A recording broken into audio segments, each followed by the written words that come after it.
All right, let's go. Are you guys ready? Welcome to the Dead Man Show podcast. No. All right, guys, let's go ahead and do this. Let's cut this music because the music could stop here. Welcome to the Dead Man Stream, Dead Man TV, or whatever I call this. I don't know, the Dead Man Show. Hey, how's it going, guys? We got 8 watching, 1 like. Ooh, man, we're doing great. These are like the numbers I'm used to. I like this. The other day we had 69 watching. Nice number. Probably an inappropriate joke for the subject matter. It's very serious. EMIRU is accusing MiZKIF of graping, of sexual assault. Now, you guys know, I don't know who MiZKIF is. I'd be lying to you if I said, oh yeah, I know who MiZKIF is. I don't, but I do know this. I can read people, and I know a grapist when I see one. Let me just say, this face right here is the face. Dude, this looks like a dude who in the 90s would start a band just to get groupies for the graping, for the after the show graping. Am I wrong? That's what the face reads right there. Look at that. You kind of have that dirty complexion with the blue eyes, the bushy ass, like caterpillar eyebrows, the hairstyle that like gullible, easy groupie girls would fall for. A little bit of a dirt goatee here. It looks like a douchebag. A very little necklace with what is that emblem there? Is that a Jewish star? Is he Jewish? Not that it matters. What matters here is that he's been accused of grape. And is it true? Is it real or sexual? Or essay, I should say there. He looks very greasy. He looks dirty. This looks like a dude that will sell you weed. Okay, he might have some coke on him. All right. Yeah. I'm just saying, man. He looks pretty bad. He kind of looks like a character that would be in the movie Superbad. Yeah. And the more I look at it, the more like greasy it just really seems. Like when you see this, doesn't it scream, "Oh, honey, I'm going to give you a 90s style graping"? That's what I see. What's a 90s style graping? Man, don't worry about it, man. Don't worry. It happened quite a bit. Hey, anyway, so we're going to go ahead and get into this stuff. Of course, I don't know why I can't talk right here. I know why, because last night I spent the night doing Edward 40 hands. I'm like 42, 43, living like I'm still in college. I didn't stream at all yesterday, right? I hanged out with the neighbors, IRL. It was fun. It was great. Of course, a lot of drinking took place there, and a lot of bad decisions. But I'm alive and doing great. I woke up this morning to a catastrophe, if you will, not exaggerating. I woke up. The wife was running into the garage with like a bowl, a massive mixing bowl. What was she doing? I went in there and like it was flooding in the garage. The washing machine, like she disconnected the hose, the drain hose, and like water was going everywhere. And I was like, "What in the world are you doing?" She's like, "It's not draining." I'm like, okay, well, let's stop this right now and connect the hose back on there, honey. Let's stop this. Like water's going everywhere, and it was a mess. It was a mess there. Had to take care of that, and then found out, long story short, that after playing around with it, troubleshooting, it's the drain pump. The voltage or the resistance in the drain pump is not where it needs to be. It's dead. So anyway, so that's there. We're gonna talk about Grace Thorp a little bit, but we really need to start with the EMIRU stuff. Okay, so that's where we're going here. So EMIRU is accusing MiZKIF of SA, abuse, stalking, and harassment, and threats of blackmail.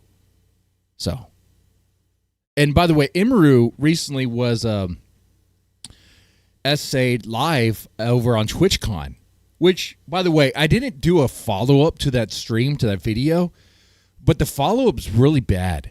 It is really bad. Like, Twitch CEO Dan Clancy had pretty much blamed EMIRU for it, for being essayed on stage by someone who just skipped the whole meet and greet line.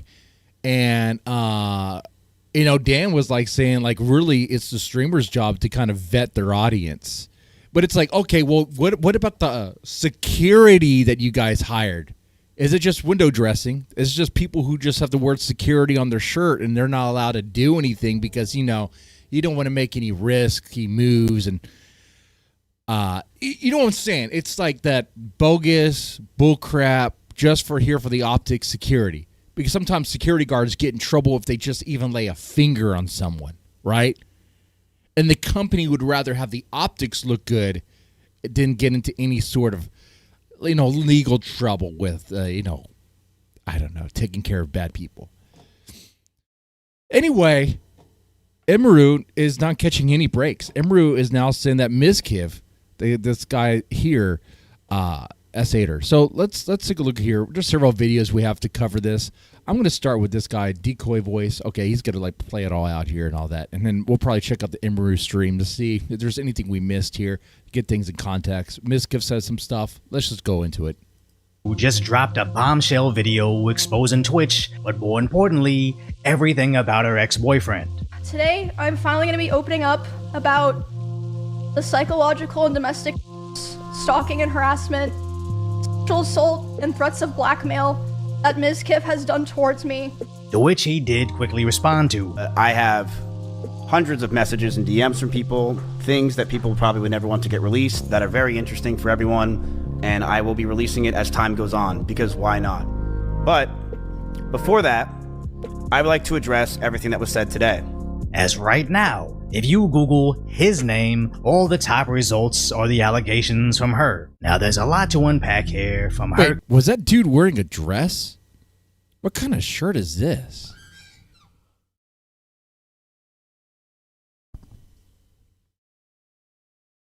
Was he wearing a dress here? I know we're talking about the essay, and the essay's serious business. But did she get essayed by a dude who wears a dress?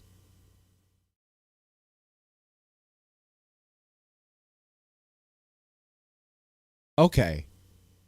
Well, if you hang out with a dude who wears a dress, he is 90% of the time, or there's a 90% probability that he's going to essay you. I'm just letting you know. All the top results are the allegations from her. Now there's a lot to unpack here, from her claims, the mountains of evidence, and his responses. But drama aside, I think the real headline is how Twitch in a way assisted in the escape of EMIRU's assaulter, as she opened up on the aftermath of the attack. Someone came into their work who matched the description of the guy, and this person was saying like, oh, I'm, you know, traveling to Texas. And I caused like quite a stir at a TwitchCon, and this person like, you know, reached out to my manager, reached out to police, San Diego police, interviewed them. But basically what I'm trying to say is because all this stuff was delayed, this guy was able to get really far away from San Diego, allegedly. For all we know, he like lives around where Emmy and her roommates live. Like, I can't like help her if like I don't know who this person is, and they were refusing to do it. The investigation's still going on, but it's like been a huge mess because of all of the delays and like refusal to work with the police. And remember, this is after the CEO was... So that message about them arresting the guy, that was a lie. It's all lies. Twitch is a massive lying platform. It's all about optics, lies, and BS. It is... it's pretty insane over there, okay? They just want the optics to look good. They'll tell you lies, even if it's, you know, they're covering up a crime. You know, her voice is grating. Yeah, I'm not a fan of EMIRU's voice at all, but I do like that MiZKIF is going down. I do know he is a big name. I don't know who watches him because I find him to be kind of weird, and he looks like he would be lying to you. It looks like he would be greasy, and just like people just like, have you noticed like people just kind of fall for like villains thinking that they're heroes? You know how that works. They just have poor choice in people. They really do. They really do.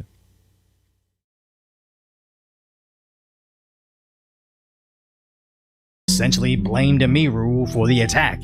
even though the CEO finally released this long block of text admitting that they failed the creators, finally apologizing to EMIRU. First, I want to be upfront and take accountability for the security incident that occurred during EMIRU's meet and greet. It shouldn't have happened, and we take that very seriously. Do you? We failed, both in allowing it to occur and response following. We mismanaged our communication about the incident. You mean you lied? And that includes the comments I made. I apologize to EMIRU for all that took place. If your security was allowed to actually be secure, and if you were actually cool with EMIRU having her own security, which she does have her own security, and she would have had more security there, but they actually banned one guy because he actually did his job the previous year. What was his job? Well, he did hold someone by the arm, until police arrived to take care of some sort of incident. See, now, and the security can do that. Security is going to do that. Not inflict harm, just hold someone down until the cops come and take care of the rest. Citizen arrest? Okay, sure, yeah. But that's what security is going to do if you allow them to do their job. But Twitch doesn't want that. Twitch does not want that at all. They would rather just have the window dressing of security when everything else actually being free range, what do you call it? PvP server, free range like GTA. You could do whatever you want, man. And don't worry, they'll let you go. Apparently, at TwitchCon, like people were stealing these streamers' gifts, were even posing as the streamer and totally like taking over boosts that people were trolling and really getting away with it because there's no security. It's all just a joke. They don't care. And Dan Clancy is too busy trying to bang young streamer girls and okay, I finally realized why Twitch is the way it is. It is ran by a pervert hippie who cannot spend one day, at least 1 hour of the day, not trying to get his dick wet. Like, he is constantly following these girl streamers, trying to get in. Like, he cannot stop, dude. Hound dog, okay? But he also has that hippie mentality, okay, which everything else kind of falls down for him, right? It trickles down. It kind of makes sense if you look at it that way. Anyway. But apparently it was never directly to her. I was literally in a Discord call with my friends and they were like, did you see that Twitch apologized to you? And I was like, wait, what? Basically what I'm trying to say is they put out that tweet. I was never apologized to privately. They put that out without consulting me or anything. I didn't know that they were gonna do that, so that was yeah. As honestly, it seems like they're just tiptoeing around their statements, assuming there's going to be a lawsuit from EMIRU, where an apology just makes it easier for her attorneys to establish fault, especially when the CEO says, "We failed by allowing it to happen," or response after, and our CEO apologizes online in a very public forum. Right. That sounds like an open and shut case. But the worst part about it is it took this much to even get an acknowledgement of the attack, as it really seems Twitch simply doesn't care about sexual assault. As after EMIRU's assault, these two... This is wild too. So these girls right here, okay, now what you see here, some of you guys may actually wish this could happen to you, okay? But hey, SA is SA, all right? These chicks gave them a dance. They did not want it. And it took... Wait, I think this incident happened a while back. Girls teamed up on this dude, with one holding him down while the other one twerked on him. Now, after massive backlash, the girls were banned on Twitch, only for one of the bans to last 1 day. But now, more people have found other instances of the same girls doing the same thing to the same dude. Now, a lot of idiots out there think this is just funny, but as I think Asmongold said it, if this was two prominent male streamers holding down a female streamer's assistant so the other one could grind their private parts on their body for live stream content, they wouldn't just be banned on Twitch forever, they would be in jail. But the Twitch... Yeah, absolutely. it would be not just in jail, but everyone would be attacking those dudes as like perverts, like nasty perverts. They're just going around holding down, I guess, female streamers like assistants and doing like Halo style tea bags in real life. Okay, I mean the way I describe it sounds kind of funny, but I mean that would be barbaric, nasty, unhinged, unsocial. They need to lock them up. So these ladies going around grinding their nasty taints, nasty poutine all over these. I mean, and they're probably disgusting, dude. Okay. I mean, the sort of chicks who are going to run around and try to give you like twerk dances in public right there. That's nasty, dude. That is like, that's not stripper nasty. That is like, I will bang you in the back alley for a rock nasty. Okay. That is nasty levels. Anyway. CEO doesn't seem too focused on policing this on his platform, while his priorities lie elsewhere. Because he's a The thing pervert. we do need to make sure we do, we got to keep attracting younger viewers. That By younger viewers, he means get the young women in here and attract the boys, the 13-year-old boys who are going to give us the money and then give us money. So he is running a cam site. Like Dan Clancy's running a cam site. He knows that. He knows what the site is about. It's not about video games. It's about soft core, material for 13-year-old boys. Flat out. That's what it is. grow up on TikTok, when they're 8, 9, 10, 11, 12, even though they shouldn't be. This incident should probably end Dan's career, as even if Twitch shuffles him around to another position within Amazon, I think he's just another lawsuit waiting to happen. But EMIRU didn't just end Dan Clancy's career, as she's exposing everybody, especially her ex. He would throw bottles, like plastic bottles with liquid in it, not like glass bottles, at me, despite me telling him like I didn't like it and it scared me and I bruise very easily. He would throw his phone at me. I would tell him, it scared me, I don't like it. And one time it even hit me in the eye, which caused me to get a black eye, but he always was like, oh, it's an accident. And As internet sleuths are Yeah, and she'll fall for that, huh? Oh, it's an accident, baby. I didn't mean it. Yeah. But this is my daughter. I tell her, hey, we'll punch him back. Hit him back. Hey, next time it happens, here's a knife.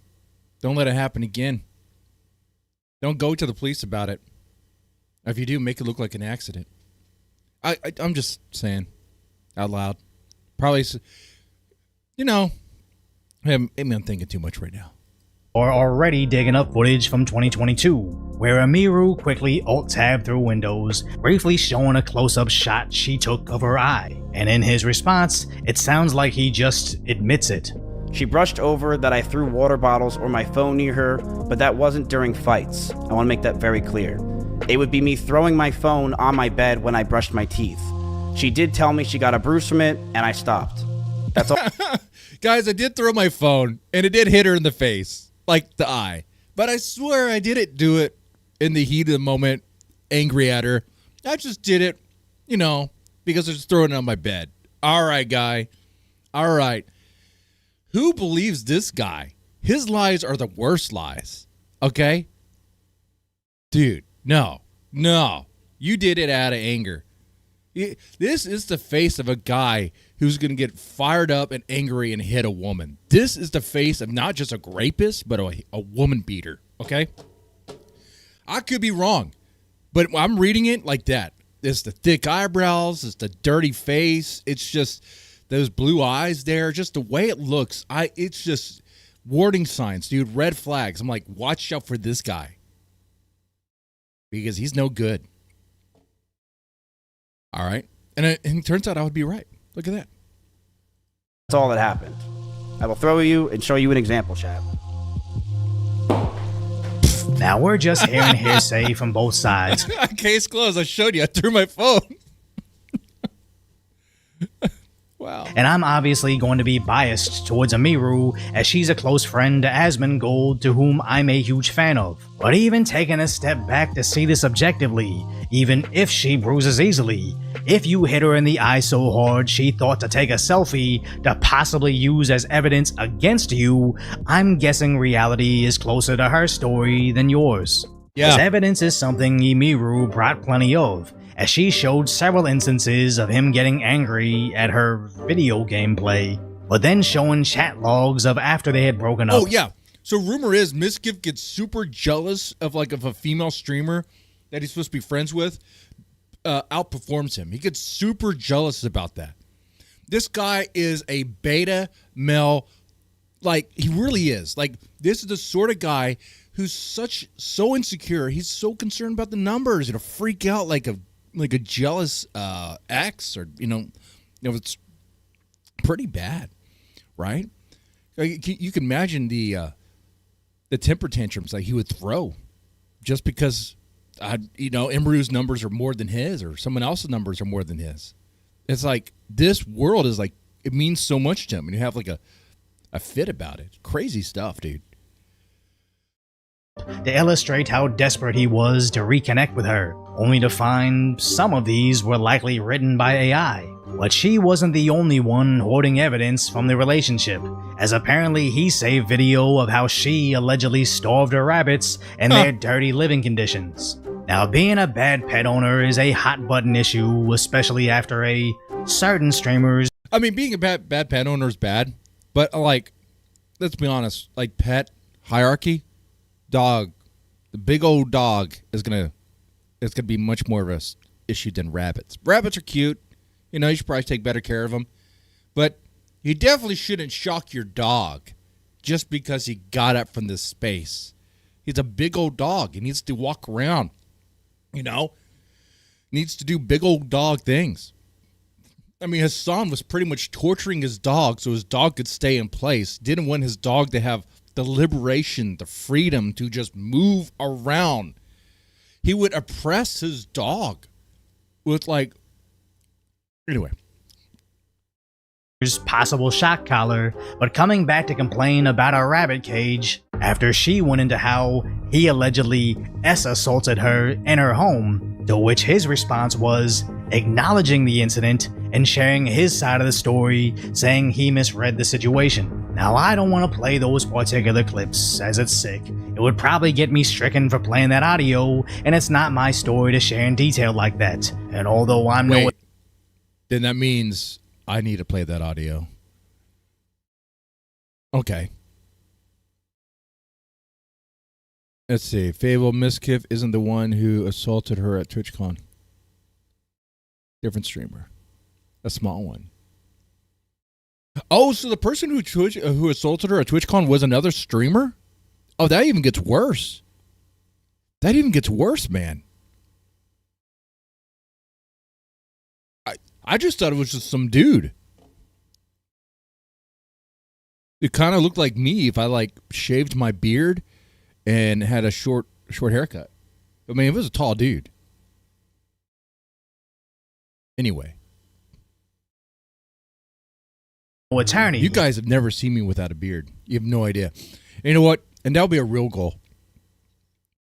If I ever have a live stream where I get I don't know, $100 in that live stream, I'll shave my beard. I'll shave it.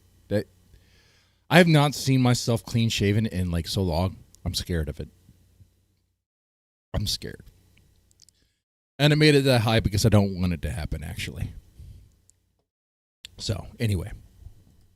It seems that she explained a crime. How we doing, guys? And his very public and voluntary recollection of it sounds like, at least to me, an admission. But this goes far beyond online gossip. This is for the courts to interpret, and with EMIRU seeking a restraining order, that's exactly where this is likely heading, as EMIRU's also expecting to be sued. I would not be surprised if he tries to sue me for the stream that I did today and for... Oh, yeah. I mean, expect it. He's going to sue you. He's going to try to sue you. He's going to try to do everything he can to get to you with that vindictive, feminine energy that he has. All right? I mean, that's why he would throw his phone at her allegedly give her a black eye. That's why he would be super jealous of her when her views are higher than his. That's why he would allegedly, essay her and couldn't read the room. That's why he would,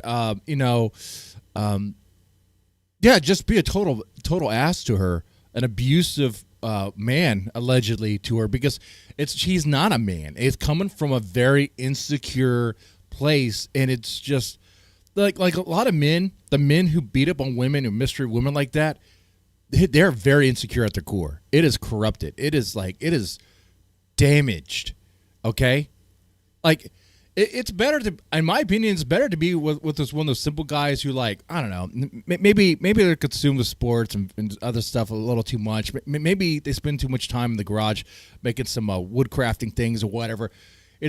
Maybe they're not the best in being like romantic or whatever, but maybe because that might be too much of a man or whatever. But you know what they're not going to do? They're not going to beat you around. Okay. At least.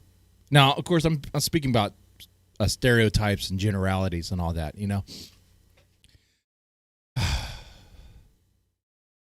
I'm curious, chat. How do you read it? How do you read it? I mean, is there a way you could tell just by looking at a man, or maybe you've 5 or 10 minutes of interaction that man is a liability because he likes to get a little handsy, Anyway.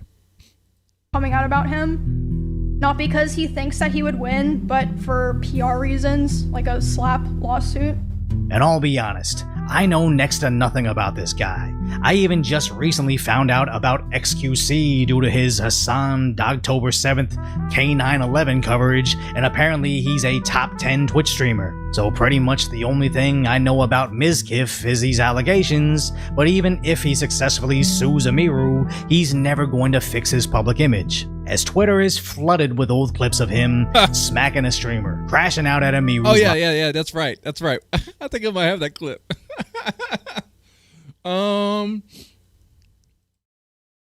Let's see. Do I have that clip? I got to be careful navigating my X feed live. Hold on here.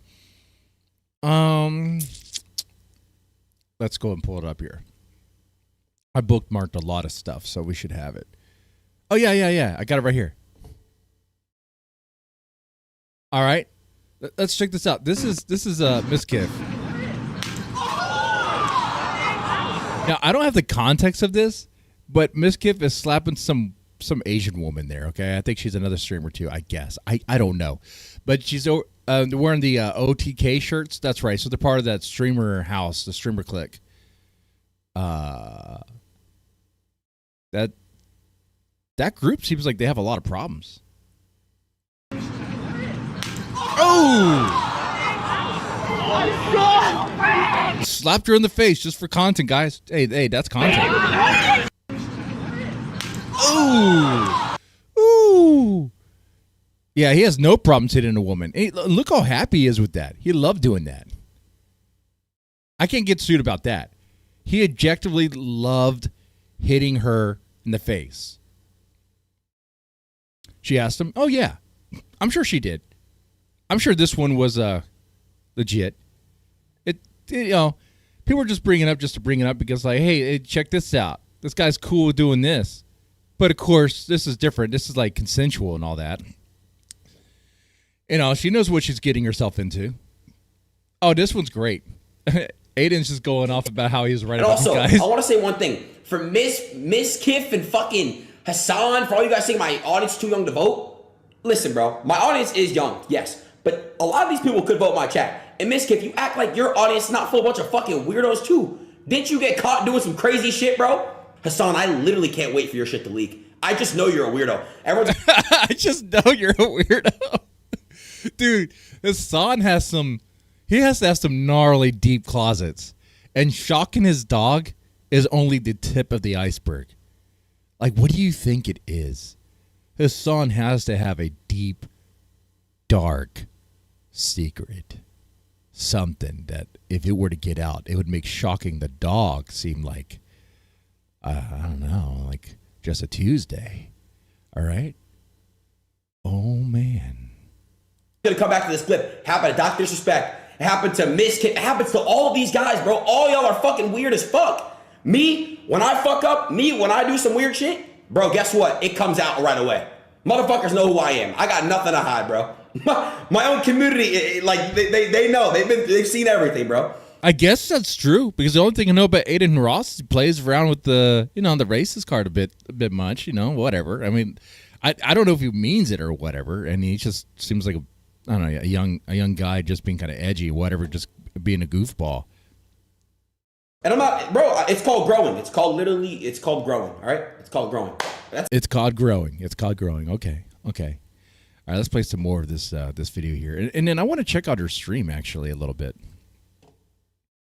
Moderators to ban anybody criticizing him, with Reddit saying he's made her cry on stream, and even found a clip of him allegedly yelling at his ex. And I can't confirm the context or validity of any of these titles, but what I can say confidently is MiZKIF is indeed a piece of shit, as apparently his previous controversy was over his comments on Charlie Kirk's assassination. He's a right-wing political guy. They find that stuff funny all the time. Oh my god, that's horrible. So, okay. Yeah, MiZKIF is a piece of shit. Of course. Oh my god. What a shot. Holy crap. Miz, this is... And that wasn't the only instance. I think that Charlie Kirk's death was definitely a death, for sure. But yeah, I'm glad he's dead. I'm just kidding. Or am I? I mean, this guy, be honest, bro. Just say it. You're just a flat out mega douchebag asshole who has like no empathy at all, whatever. Like, you don't have to like what he said or whatever. I mean, it sucks that someone killed him just because they have a problem with what he says. Weren't those guys who came on the stream a while back and kind of like, really, I give them too much time, whatever. They're gonna mess around. Like, I hated that shit. I hated that shit so much. It was like, what in the world's going on here? This stuff is crazy, Yeah. And anyway, that just had me. I just was thinking about that anyway.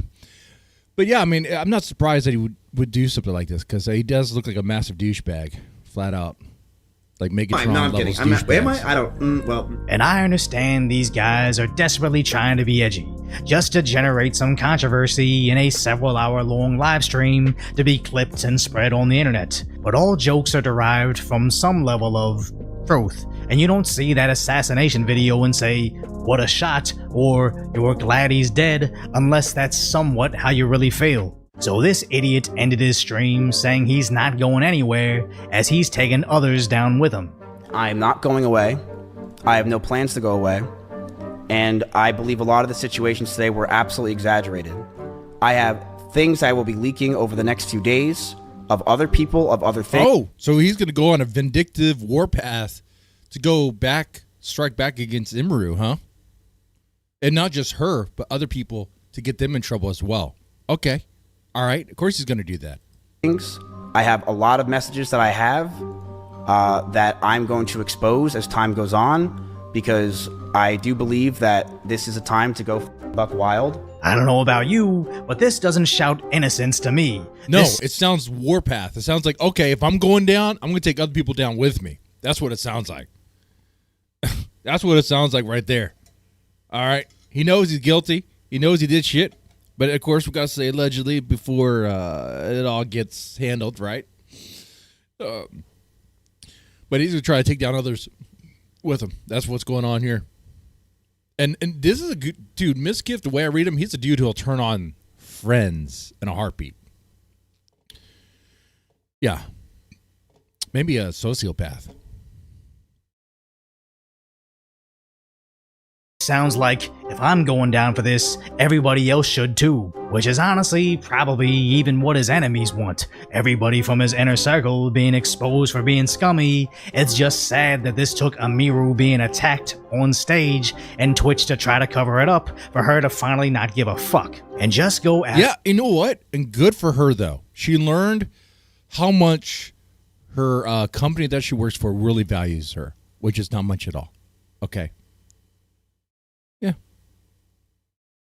Absolutely everybody that's ever done her wrong. So now that she's finally going off, we're all very proud of her, as she's essentially pulling a pin on the grenade and walking away. I think that's it. I'm probably... Okay, so I should probably check out this stream. The stream that she's talking about right here, that he's talking about right here. So I do want to check out the Gray stream because it looks good. Yesterday I talked to my mom for the first time in 2 years. We played a little bit of the EMIRU stuff. This has been Gold reacting to the EMIRU stuff, which is interesting because he's a close friend of hers, and also he's related to that OTK House thing, whatever. I thought he was a member of it at one point. So, I mean, you guys can... I don't know. It's kind of interesting about all that. But I'll give you guys a choice here. Hey, Susan, how's it going? First off, happy Sunday. How are you guys doing on a Sunday? Are you watching sports? Watching football? I watched football yesterday. Drinking with the neighbors. Saw the UT game with Mississippi. I'm glad UT won. The way they won was bullshit, but you know what? I'll take it. We were talking about Zins. One of my neighbors took a Zen, and he freaked out, was sweating, and passed out. And I told him, you want to try that? You should try one of these. And because these are 12 milligrams, milligrams. Getting me to talk right now. Guys, but today's pretty much a recovery day. It's water. I just ate a bowl of ramen that was fixed up with all sorts of stuff to kind of help, just protein mostly, just to help get me going. Just get me going, man. Well, what am I sipping? This is water. Just water. That's all. So I'll give you guys a choice. Are we going, do you want to go cover the EMIRU live stream? Or do you want to hear what Grace has to say about her talk with her mom? Either put Grace or EMIRU. Or push 1 for Grace, 2 for EMIRU. Where are we going? Where are we going content-wise?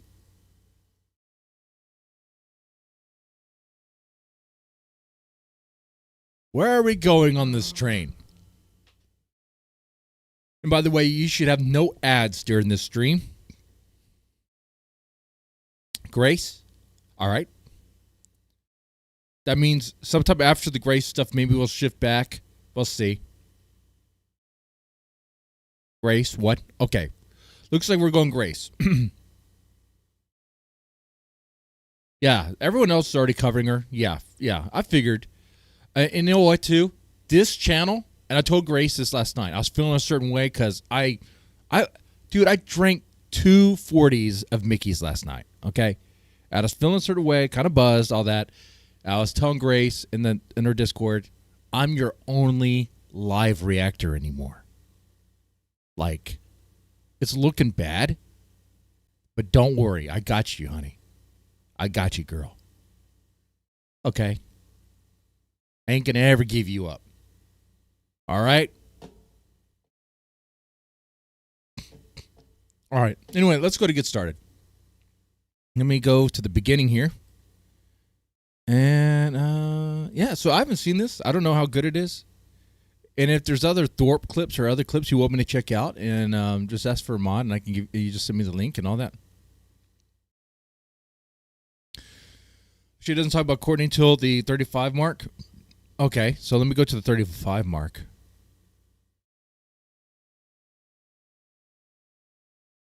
So 30 mark. Okay. Let's start here. To that, I really think that's important for you. And I was like, oh, okay. Well, I mean, yeah, I would love to get some closure on the whole thing. I'd be happy to do it in front of a therapist or a counselor or whoever. And then he left the courtroom, and my mom's attorney came over to me and was like, would you like to talk to your mother? And I was like, you mean like family therapy? Like, yeah. And she was like, well, do you have a therapist in mind, like lined up? And I was like, no, but I would be open. I would really like to do that. And she was like, well, why don't you just talk to your mom right now? Whoa. And I was like, what? What does that have to do? Like, in my head, I was like, wait, what? So this is interesting. Grace has an opportunity to talk to Courtney, her mom, for like the first time in a long time. Okay. I would be open. I would really like to do that. And she was like, well, why don't you just talk to your mom right now? And I was like, what? What does that have to do? Like, in my head, I was like, huh? What does that have to do with anything? But I was like, sure, I'll talk to her. Yeah, I would love to talk to her. And so she was like, okay, do you want to talk to her right now, or do you want to wait till your dad comes back, talk to him, and then you can talk to her? And I was like, I'll wait till my dad comes back. And then I just like... True. And guys, why do you think that is? You think she had to get permission from her dad to talk to her mom? She had to run it by old Ben to see what he had to say about it? You know, I've been running with this theory that pretty much 90% of what she says comes from Ben. Maybe I'm too harsh with that theory. But I'm starting, you know, like moments like this, I'm reminded of that. Like to confirm things with him, and then I'll talk to her. And so she goes and sits down on the other side of the courtroom. My dad comes back. I was like, mom's attorney just asked if I would like to talk to mom, like privately. And he's like, oh, I mean, do you want to? And I was like, yeah. He was like, okay. And then, like, this is all within 5 minutes. And then my mom's attorney comes back over and she's like, okay, Grace, are you ready to talk to your mom? And I was like, yes, Ray Sachs, you could come on VC and give me some lore. Yeah, that was not a total slip, Freudian slip. By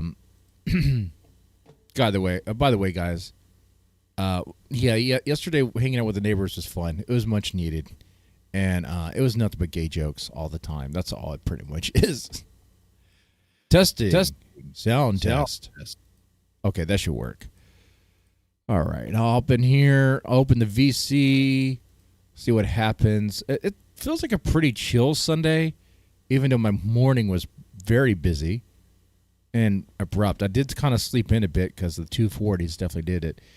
But wake it up to my wife essentially kind of creating a panic scenario and trying to like keep it under wraps, like she had it under control. Which, you know, good for her. You know, she has like kind of like, I don't need no man. I could do it myself. I interpreted it that way. But it was definitely like, okay, whoa. Let's shut off the water. Let's fix this stuff. What are we doing here? The washer machine. It messed up. So hop in here. A king ding-a-ling. All right. Can you hear me? Can I hear you?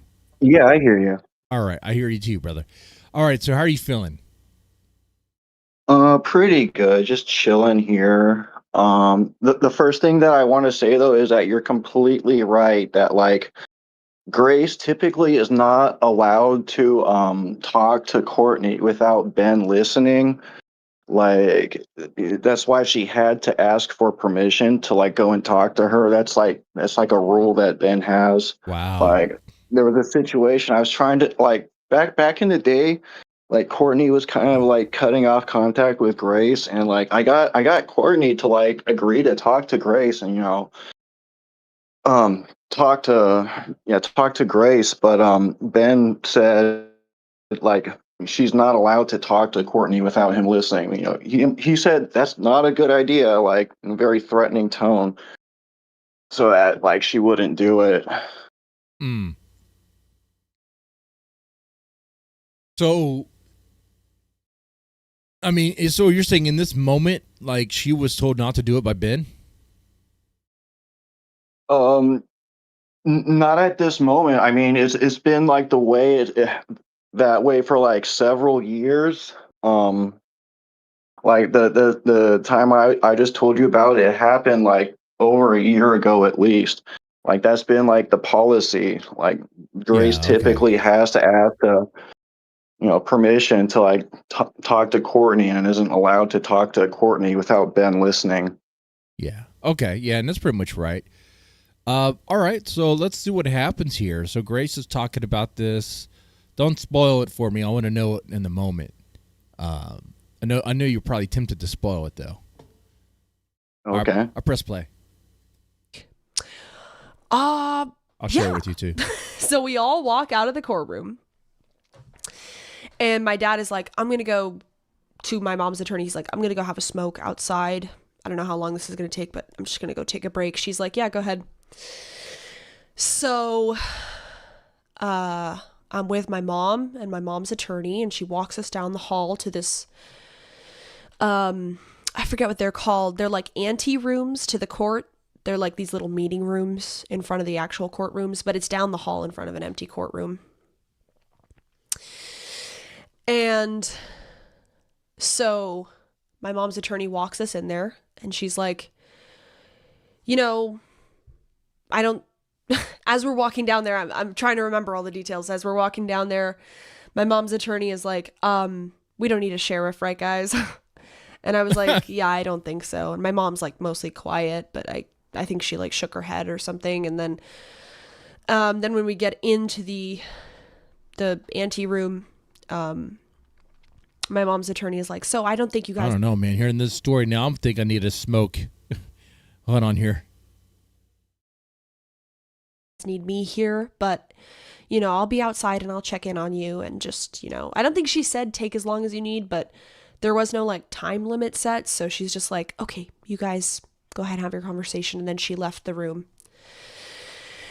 and then it was just me and my mom sitting in front of each other across this sort of like maybe 3-foot wide circular table inside of this maybe 10 foot by 10 foot ante room, maybe 7 foot by 7 foot. It's pretty small, and I'm just trying to remember things. She gets hung up on details that don't necessarily matter. But okay, yeah. I get you. She's just trying to tell the story. Okay. I'm not going to read a lot of chat right now, just so I can remember things accurately. So we sit down, and I'll be honest, I considered recording it on my phone or something, but there were 2 reasons I didn't. First of all, you're not technically allowed to record anything inside of the courthouse, the entire courthouse. And secondly, if she asked me if I was recording, I wanted to be able to be honest and just say no. So I didn't record it. And I felt... Whoa. You know what, man? Maybe it's because of lower expectations here. But I'm going to celebrate milestones, even if they're really more like, like a footstone, you know? Good on Grace for not wanting to record it. Yeah. Yeah. Bad freeze frame, though. Look at that. That should have been a thumbnail pic right there. That would have been great. Mm. What kind of face is that? She looks cute. She looks cute. If I capture that face and put it on a shirt, you think anyone would buy it? Maybe. I felt good about that. I was like, whatever. I'm not going to play these games. I'm just going to have a conversation with her. So, I'm sitting across from her. It's been, since June 30 or something of 2023, I haven't seen her in person. But I think there was a significant amount of time before. Wait, hold on. Was it June 2023 when she was at the storage unit? I thought it happened much more recently, but Same here. Same here. I have no idea. So what about that appearance? Are we not counting that as an appearance? Because that's rude. Gonna just erase her away from that scene. That was a good scene here. And look at this, Ray, Dingo. I talk about this like it's a TV show. That's how it is with it, man. Yeah. You saw her at the storage unit, yeah. But I think maybe when you were thinking about it, it meant like a different way of conversation. Yeah.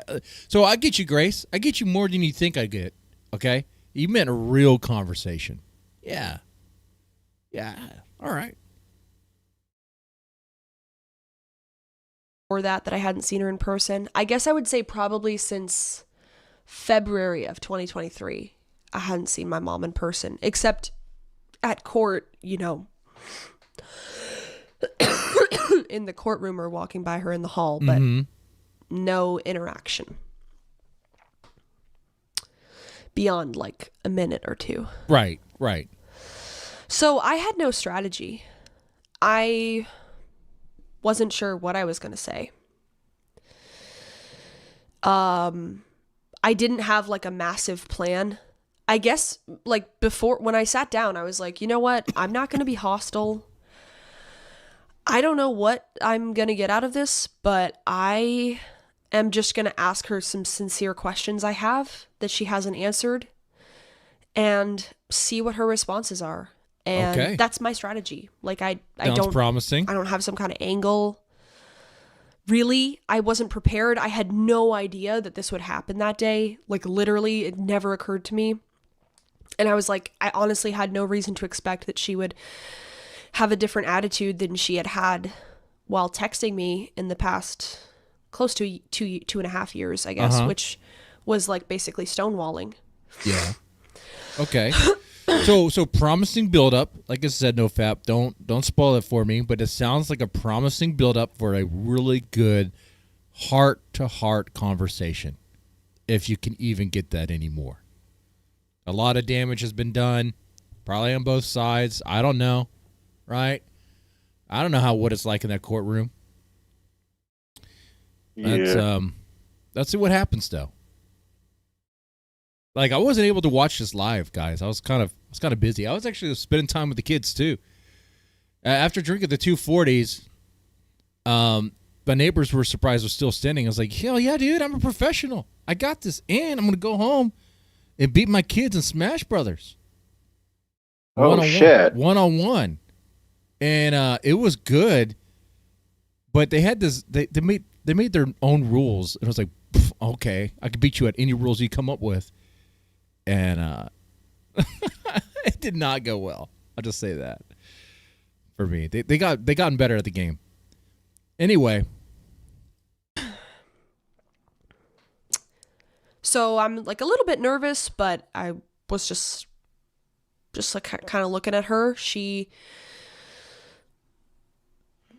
looked the same as I remembered her. She had her bangs. She had a little bit of eyeliner on. She had like I think a black dress and a cardigan on. And I remember I was sitting across from her, and I just remember she had this like small fake green leather bag looking thing. And I just kept looking at the purse. This bag purse thing. I just kept looking at it. You know when you're nervous and you just focus on something?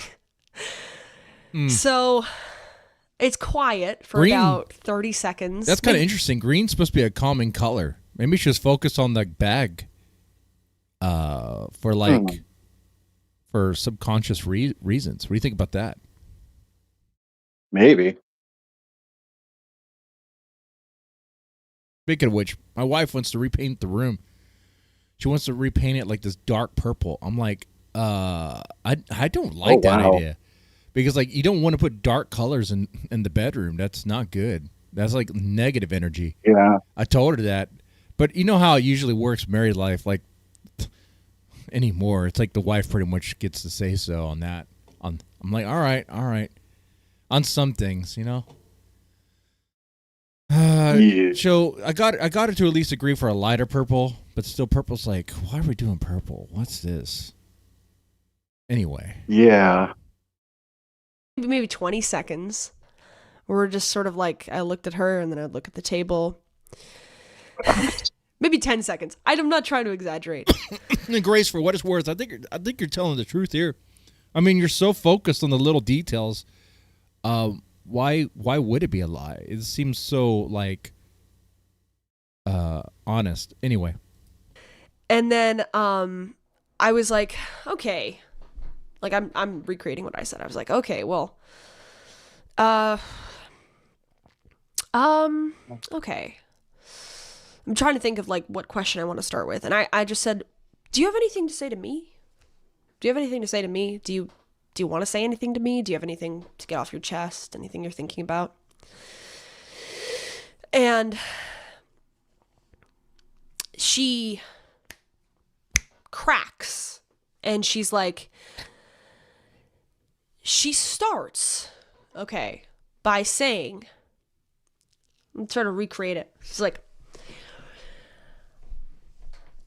yes, I just want you to know that if you ever really decide to leave your father, that I will provide you with housing and money and support, and you have your siblings, and we will take care of you. And I know you love to travel, and if you wanted to travel, I would make that happen for you. And she starts like kind of half crying, and she's like, not really crying, but just like her eyes are like watering up. She's like, and I just, you know, I think I wanted to say this to you, that you love praying, and this is all just like off the cuff. Like, I'm not saying anything. I'm just like nodding my head, listening. And she's like, and you love prayer. I think you love prayer, and you want to pray, and you've been told that you don't like prayer, but I think you should pray. And, you know, maybe you do pray, but I think you love praying and you love God. And a lot of praying there. A lot of praying being said there. Hey, would it be all right if like I told 2 quick stories like for lore real quick? Sure. All right. First off, do you remember But before you chat, press 1 if you think Grace is being honest here in her retelling of it. Press 2 if you think she's not being honest. I just want to gauge the chat on that. All right, now tell me the lore. Yeah, do you remember the boyfriend experience stream? Yes. Like how fucking Ben was trying to get Grace to make out with him on camera, and like she just started crying and shit. She was just like so revolted by the situation. Oh yeah, that's true. And like afterwards, Ben's all salty. He said, "You don't want my boyfriend experience, so now I won't be nice to you." And I feel like that describes like a whole lot of like Ben's mindset. Like he knows that Grace doesn't want to do like disgusting shit with him, so he's mean to her. And like, do you remember him saying that? Vaguely. That seems so long ago, though, Yeah. right? I mean, when was that? Yeah. Those are the ancient days, huh? Not quite ancient. I would guess 1 to 2 years ago. Okay. And what was I talking about?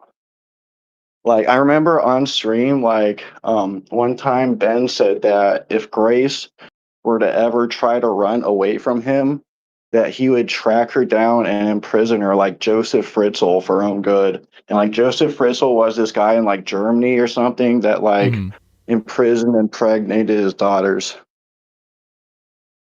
Wow, that's crazy. So that kind of begs the question, like, you know, the whole lore or the whole rumor of like Ben and Grace sleeping together. I don't mean just share the same bed. You know what I mean? If Grace doesn't really like to do nasty stuff, you know, is crying on that stream, is it not what we really think it is? Is it more like psychological, and maybe there's some weird kind of undertones, but it's like a constant struggle? Like, I don't know about that.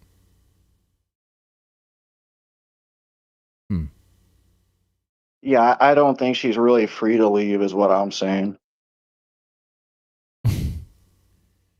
I don't think she wants to leave, even if she wanted. I mean, yeah. Well, I've seen Grace ask for separation like a lot of times, and like Ben has various reactions. At first, he would just act sad, and that would make Grace sad. But like Right. as it's gone along, he's just kind of like amped up his reactions. And there's times in various streams where Ben will walk out on Grace, and it will obviously, you could see, really hurt her emotionally. So there seems to be this very this need, like this codependence. Continue the video. Yeah, the video will be continued. All right, let's see. So, and for let Chet know, I think she's being honest telling this, like remembering what Courtney said to her. It sounds about right what Courtney would say. You know? You know, I can't agree with the word codependence because that's like a two-way thing. I really think it's a one-way dependence on Ben's side. Ah. Like, and you know, Grace's whole thing about getting anxiety and whatever without Ben, that just sounds like a Ben narrative. I hear you. All right. Pray. And then she starts saying, okay, I'm not exactly sure how this segued into it, but I'm trying to remember as best I can. She goes into this like thing like, and I think that you are in a seriously bad situation, and I would do anything, I will do anything in my power to separate you from your father. Because I don't think this is a good situation for you. Yeah, but how do you do that? I mean, Grace is her own adult. She can make her own choices, even if they're bad choices. Even if you guys disagree with the choice she makes, she is her own adult. Unless the plan is to try to prove that Grace is not able to make her own decisions, and she gets like a legal authorized representative. But to do that, you would have to prove to the court that she's incapable of making decisions for herself. And I don't know how My mindset is just to bully Ben instead of like, you know, trying to get Grace to move away. I think Grace already wants to move away, but Ben has to be like bullied into letting go. Yeah, but I don't think Ben's going to give up. He's not going to give up that easily. And I guarantee you Grace is going to disagree in the chat on that and say that, no, she wants to stay. Really, it's Courtney that's trying to control her. Yeah. And like Ricky makes a really good point. Like when Ben tells her to leave and like Grace actually leaves, he like immediately changes his like, you know, what he's saying and says, no, you have to stay here and make me a sandwich and clean up some shit before you go. Yeah. And it's always some shit like that. So like I remember when Ben was talking about when Grace left him for what trip was that she took? I think was it the Darius trip or some other trip, and he made it seem like he was left with nothing.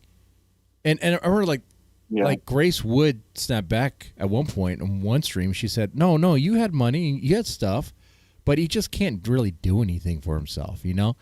So he kind of refuses to. I think he's being more pathetic than he like actually is to try to like guilt Grace and make her look bad. Like if Ben he can buy his own food, he's not really that like he's capable of buying food and eating. That's not difficult at all. Retards can do that. Yeah, and this Grace chat in the chat here. I want to live with my dad because he is my master and I'm his puppet, and I live to serve him, despite his erectile dysfunction.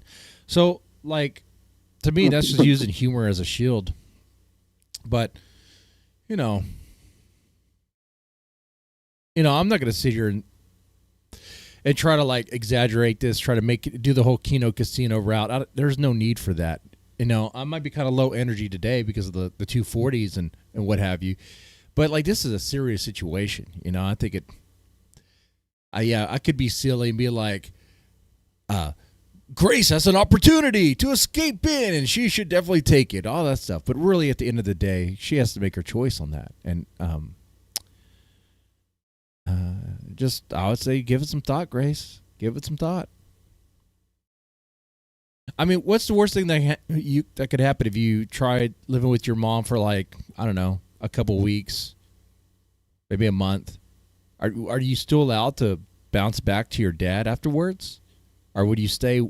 I mean, would your dad even let you do that? No, absolutely not.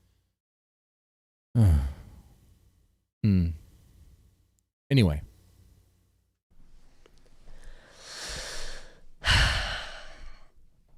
And so that's the first download from her.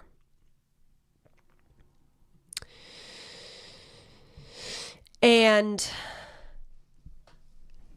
that was not the angle I expected her to take. And oh, yeah. So I don't think she was expecting forgiveness to be on the table. Forgiveness and support, but of course it comes at the cost of like you would have to separate from your dad.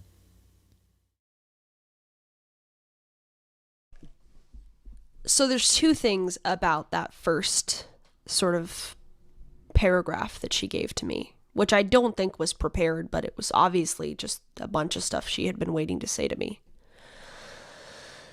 And it seemed sincere. She didn't seem angry. I will say that. She didn't seem angry. It seemed sincere on some level, like that she thought that, sort of like she's reaching out, like hope against all hope that I'll... Like the chat there, was it Crink Kid 11? Go full irony, Grace, and have a little child sibling with your daddy. It's the edgiest thing you could do at this point, princess. Ugh. It's disgusting, but it would be a bold play. I'll give you that much. If Grace was to double down and do that, woo, man. I'll hear what she's saying and, you know, take her up on her offer. And there were two things that stuck out to me about it. First of all... Okay. Let me make the guess where the two things are. It stuck out. It should be something new. But it may not be. She's surprised that... something about her dad. Like her having to leave her dad. And the fact that Courtney would still be trying to separate her with her dad. Or from her dad. Does that make sense? Let me see if I get that one right. The glaring thing in my head was her saying, I would do anything, or I will do anything, whatever, however exactly she said it. I will do anything I can to separate you from your father. I wasn't expecting her to say that. And why the not? red flags went off. So I was right in a way, but like, why not? Why would you not be expecting her to say that? I mean, that's been her... That seemed to be one of her motivations since leaving Ben. Because it's just like, that is a controlling mentality to have towards your adult daughter. Like, I thought she was going to be angry. Okay.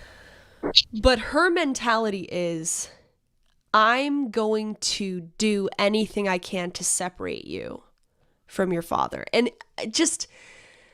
I don't know why that's surprising, though. Because she showed her the card that she's been playing this whole time. Which we know that's what she's been playing this whole time and trying to do. Right? I mean, normally if you say if it's something surprising, it would be like legitimately surprising. Not like the obvious. You know? Yeah. Imagine like being like covering Ruby, being like, guys, man, I was covering Ruby, and I was really surprised that she has like a fentanyl rotted out brain or whatever. Oh, I don't know. I think she's a schizophrenic. I think she does drugs because she's mentally ill, Yeah, well, yeah, not the other way around. Most drug users are way more coherent than Ruby. well, yeah, that's true. I've seen some drug heads that are a lot better off. It wasn't really anger that I felt. I was just like, oh, that's psycho. Whether you think that my relationship with my dad or anyone else is good or not good, this is my mother who is saying that she is going to take action to stop me from having a relationship that I'm freely engaging in. And I was just like, wow, okay. Like, that's sort of a, Captain Save-A-Ho, I'm going to save her, kind of like a simp mentality, really. Oh, I've heard this before. So her mom's now a simp. Okay, I was not expecting that. It's crazy. Oh, her number one simp is actually her mom. Is she going to throw in the lesbian accusation again? Or from, like, crazy people like tropical heat and that kind of stuff. Hey, you're mentioned. Yeah, she mentions me like 5 times. Because you're the OG, dude. You are the original simp. Yeah, I have a uniquely accurate insight into the whole situation. Is it poop worms? I had to bring that up. Hey, you cannot have Dingo up here without any reference to poop worms. Okay, you have to have at least one. Yeah. And I was like, okay, that's where she's at right now. Like, that's not even really really difficult for me to process. It's like, I have a response to people who say this to me, whether they're my mother or not. And the response is, you are under a mistaken impression that you deserve to control the relationships that I have, one way or the other, whether you like them or don't like them. I'm a grown woman. A lot of what she says here is she's describing Ben. Okay. The other thing I was going to add here is that, being a full-on adult, she can make her own choices. I don't know if Courtney's going to be able to really separate her from her dad. That is just an impossible task because she's her own adult. You would have to prove to the court that Grace is just not able to make decisions for herself. And I don't know if you can do that when she pretty much makes all the decisions for Ben a lot of ways and does a lot for Ben. It's pretty much like Ben's second wife, if you will. Yeah. I mean, anyway. I mean, chat, maybe I'm wrong. Is there a way that Courtney can force her adult daughter to legally not be around Ben? I mean, they tried that before and it didn't work. We just had some hilarious, very hilarious moments where the cops would, bust Ben. He was stored inside the bathroom of the RV. That was a good moment, Grace. That was funny. Adult, you should not be saying that you will do anything in your power to separate me and my dad. And I will say that briefly in my head, I was like, well, wouldn't that mean that she would kill him? And I was like, okay, well, probably she didn't mean it like that, but like, anyway. She's gonna hire Bitcoin assassins. Is that why Bitcoin's been dropping now?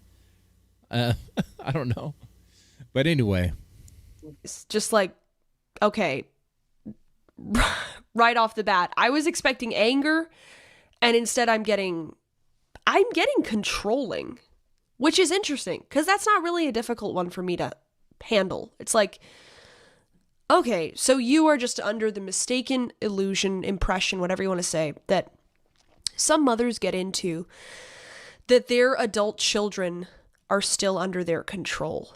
And that's just incorrect. Yeah, Crinkle Kid 11 said the conservatorship when Courtney proves Grace is a raving lunatic. Yeah, she could try to prove that. There's lots of examples that you could probably prove. I really think you're just not. I think you're just not seeing like the bigger picture. You're not seeing the forest for the trees.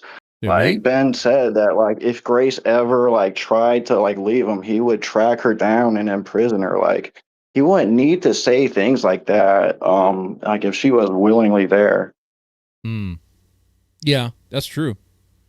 No, but I think the chatter was talking about other ways that maybe Courtney could try to like get power over Grace to make those decisions for her. But I just don't think you could even do that.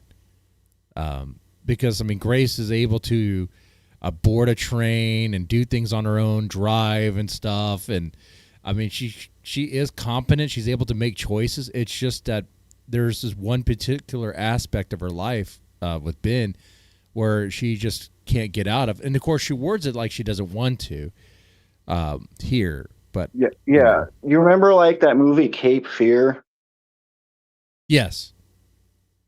Like, I think, Grace, like, she could legitimately be worried that she'll be in, like, a Cape Fear situation where she constantly has to worry about Ben, tracking her down and doing some shit. Yeah, if it ever went that far, yeah. Anyway. You're wrong. I am a free adult. I can have a relationship with anyone who I want.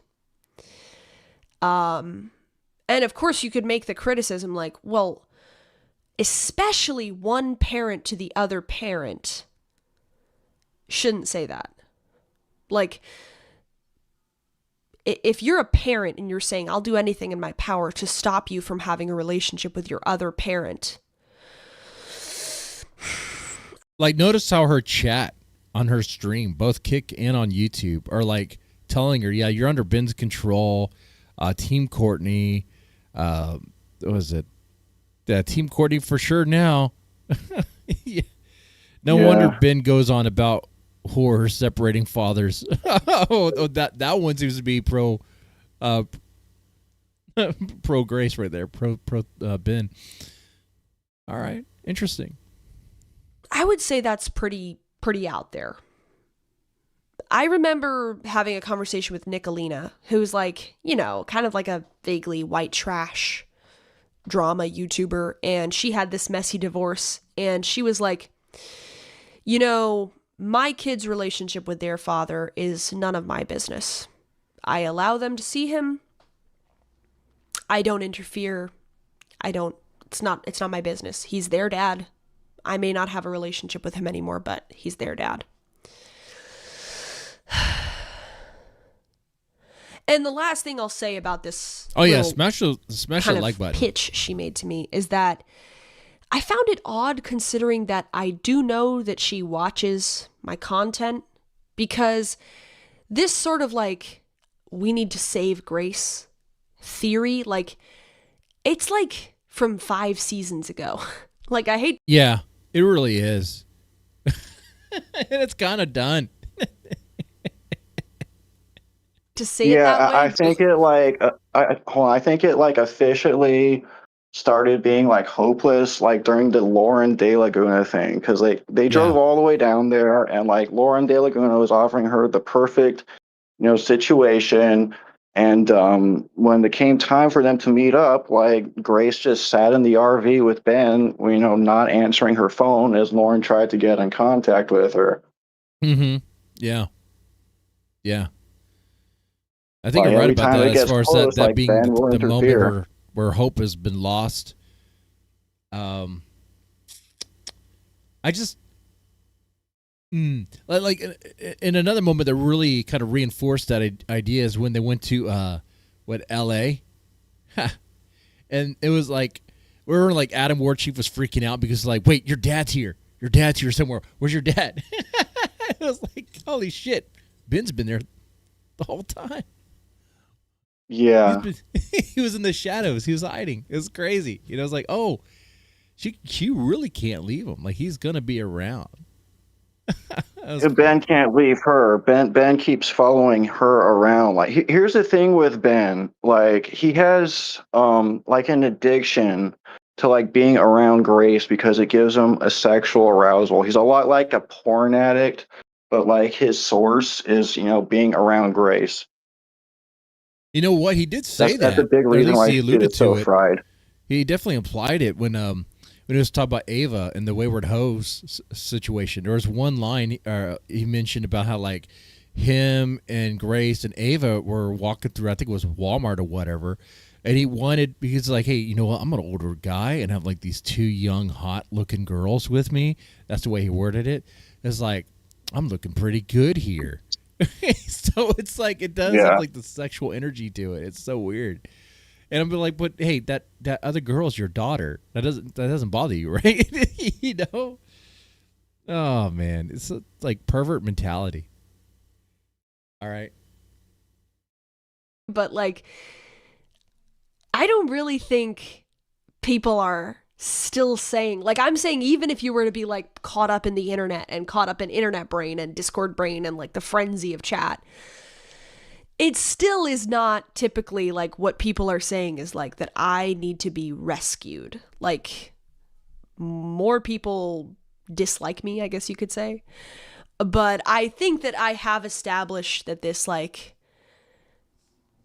I don't know, that I'm an independent person, which you shouldn't have to establish just because you're a female, but like, whatever. I'm pretty sure that people see me as an independent person who may be making choices that they don't agree with, but the Captain Save-A-Ho thing is not really super popular anymore. Anyways, that's the last thing I'll say. So, I'm going through my notes here. That was the first thing. So her mom being nice to her and saying that, hey, you have a room for you. You'll have some money. We'll take care of you. We'll help you develop your life, get your life together. That just gets boiled down to Captain Save-A-Ho. All right. Yeah, and like she sees that as doing something to get like Grace away from Ben when really it's literally doing nothing. Yeah. Like it's just an offer. Wow, man. And here I was thinking maybe would have a change, but of course not. It started off good. It started off hopeful, but of course it's Grace. I don't honestly remember what exactly happened. I think I was like, okay. I wanted to understand how she got to this point of view, so I wasn't being hostile. I was like, okay, okay, I understand that you're saying that and you have a certain perspective.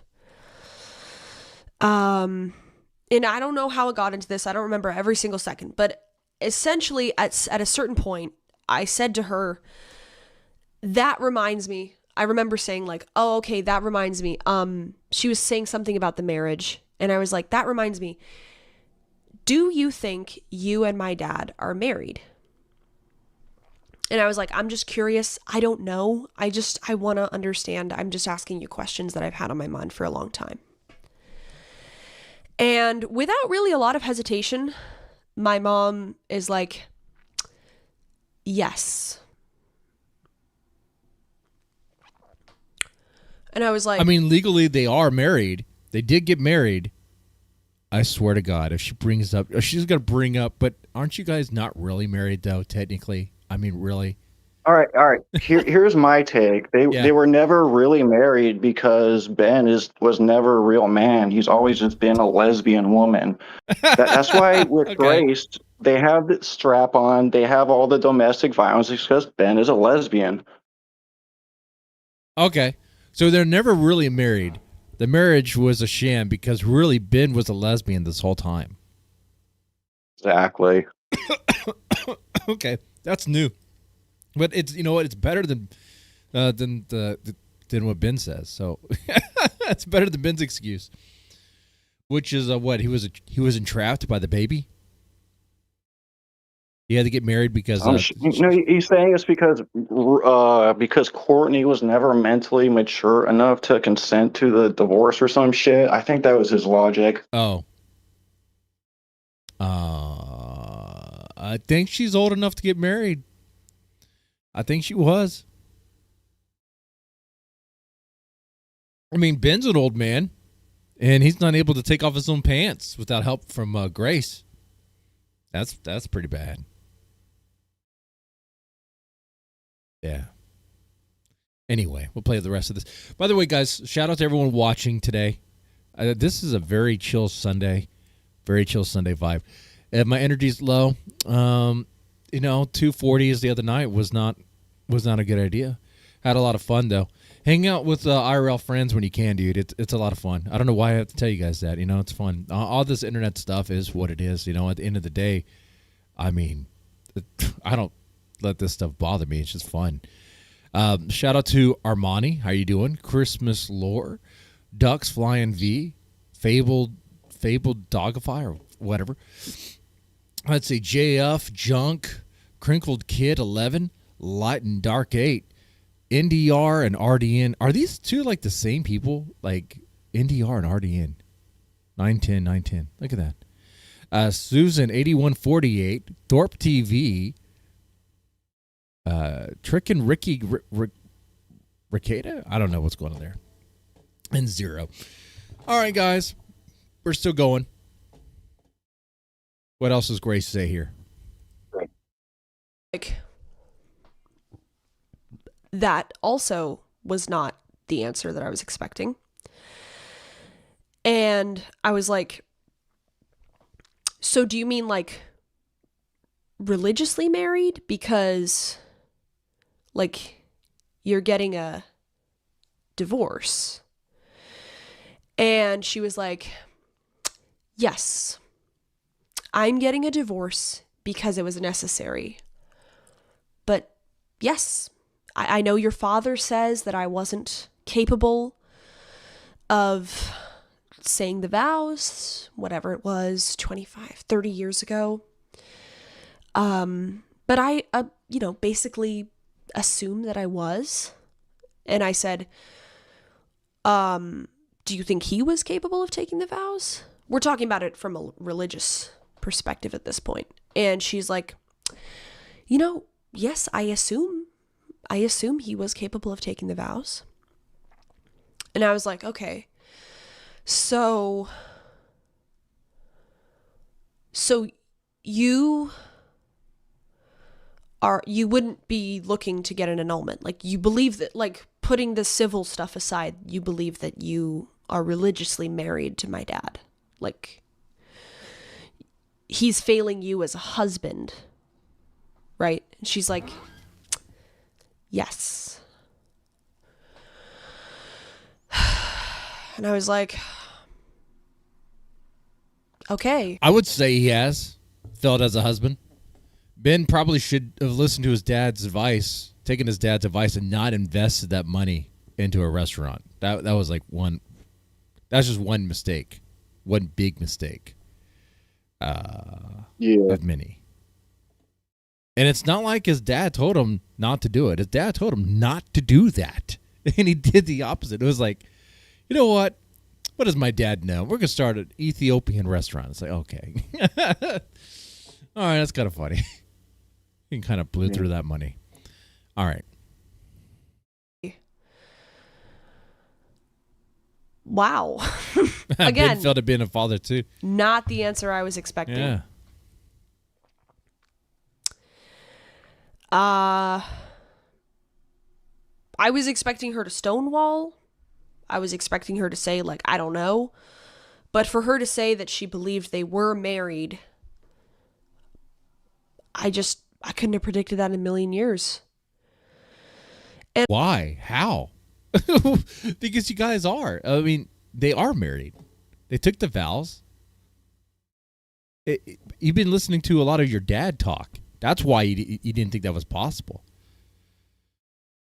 Yeah, one thing I want to point out is that sleep deprivation was like one of the best mind control like tactics they found during MK Ultra, and I think Ben purposely deprives her of sleep to like make her easier to manage. Yeah. 0 Day Productions. Did his dad tell him not to dry hump his leg to completion too?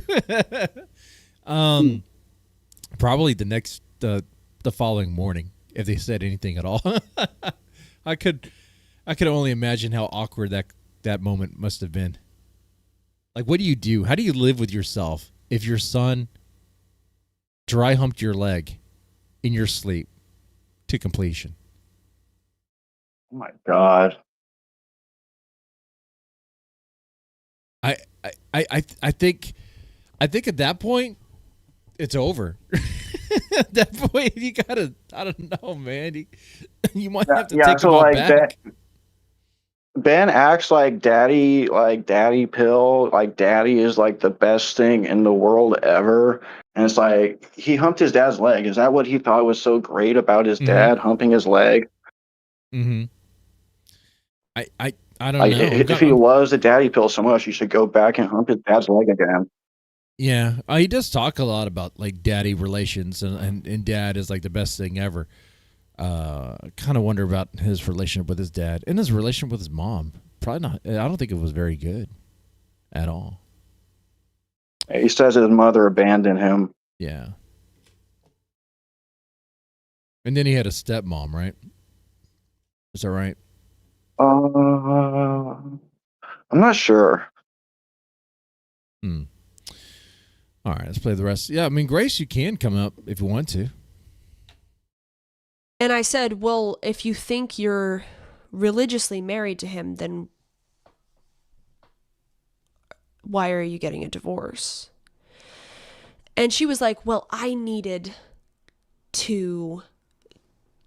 separation. And I was going to say, like, well, why didn't you just get a separation? But I understood what she was saying, and, like, I wasn't really that interested in pursuing that. I understood that she was just... It seemed to me she was thinking of it as, like, outside of religion, I'm going to completely separate. And I wasn't going to go into the, like, canonical aspects of that, even though, like, she's a Catholic. Purportedly, we're talking about a Catholic marriage here, and it is true that according to canon law, if you believe that you are married, then getting a divorce is a mortal sin. Like, it is, if you believe that you're married, if you think that you may, like, that you need to pursue an annulment, that's a different situation, but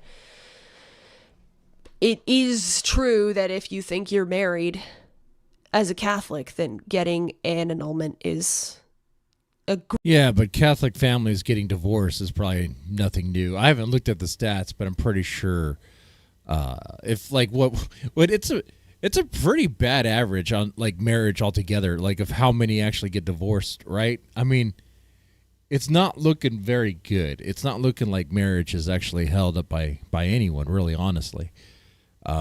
Yeah, the stat I heard was that like half of them fail. Half of them end in divorce. I don't know if that's true, but that's the stat I heard. Yeah. Let's see. How common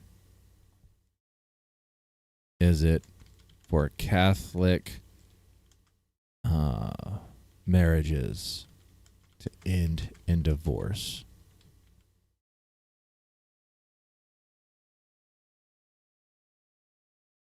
Okay.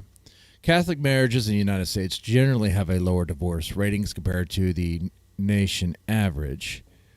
Okay. In other religious groups, Catholic Church teaches that marriage is a lifelong sacrament. Okay. Which does discourage divorce, emphasizes reconciliation, though civil divorce is permitted in cases of abuse or abandonment, blah, blah, blah. Okay. However, rates vary based on other factors like whether both spouses are Catholic, level of religious practice, regular mass. Well, they don't attend mass regularly. In fact, they don't like mass from what I get. And really, you're supposed to attend mass anyway. Not doing that is considered to be a sin too. But whatever. Not my faith. I don't really care. I'm a dirty Protestant. I can pray wherever I want, which is good because last time I went to my church, they really gayed up the church a little too much. They kind of spent most of the time talking about Trump and other stuff, and I was like, I don't care about this at all. Yeah, a lot of churches now are just LGBT organizations. Yeah. So it breaks it down like all Catholic adults' lifetime experience of divorce, about 19 to 25%. Catholics married to other Catholics, 27 to 28% divorce rate. It's not like it doesn't happen. It does happen. So it'd just be another mortal sin and the drop of mortal sins. I mean, all right. Let God figure it out at the end. And I guess that's the mentality there.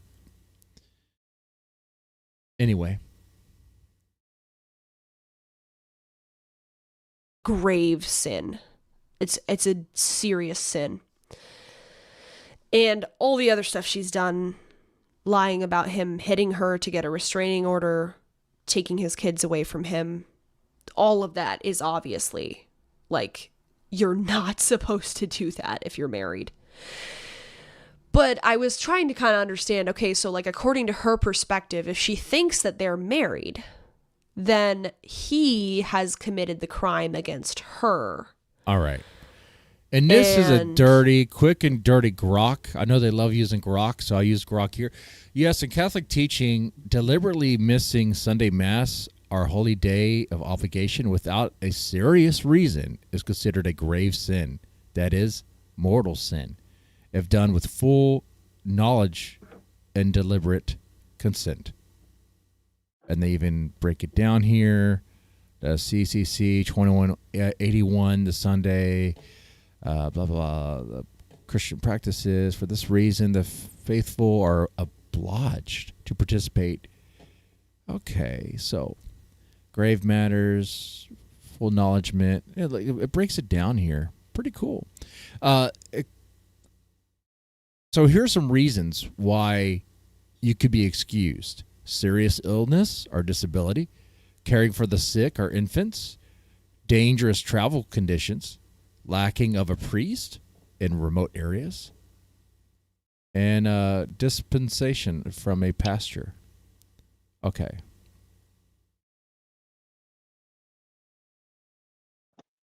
What to do if you miss Mass? You can go to confession. All right, examine your conscience. Return to Mass as soon as possible. So, there's that. So, I mean, it's not very Christian to judge other Christians, but I mean, if they want to be like, if she wants to get a divorce, if they're religiously married, then I mean, that's a mortal sin. Not going to Mass is a mortal sin too, so how about we start there? I'm just saying. And that's a hideous face. Anyway. I didn't go into that, but it would be like, okay, so she clarified like he's failing her as a husband, but they are married and he has obligations to her as a husband that he is failing to live up to from her perspective. So I was kind of trying to figure out what exactly she meant. Sponge says Ben didn't go to Mass because he thought the music band was gay.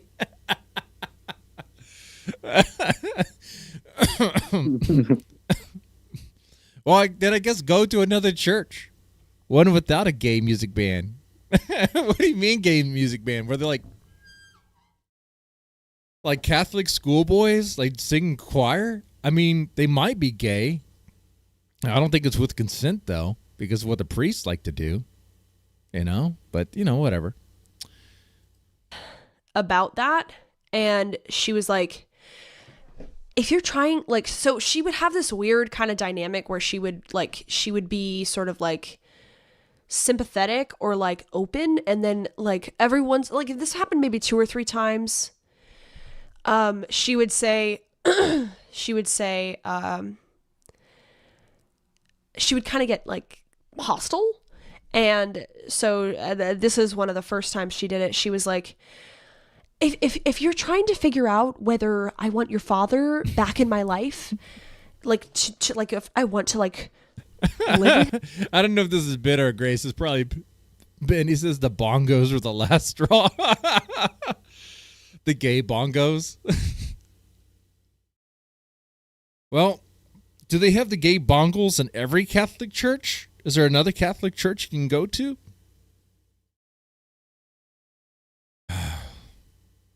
I'll say, like, I'm a dirty Protestant. I go to church.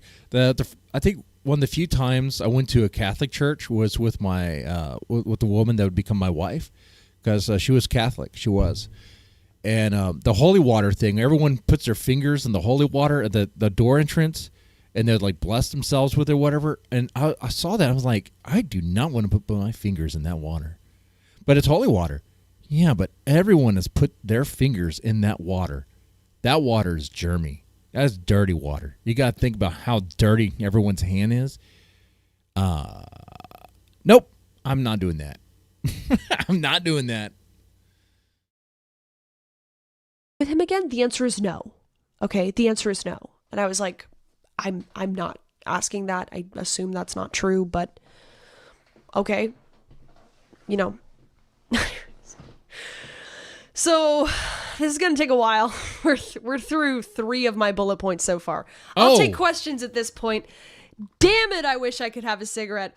But I just want to say that it's harder for me to like remember and like represent, but I think my dad would agree that at the time that this happened, it's harder to process publicly, but like when we walked out of the courtroom, I was not particularly like shaken or anything, but it's just like I feel this weird pressure to represent it accurately, and like I am representing it the way it went so far.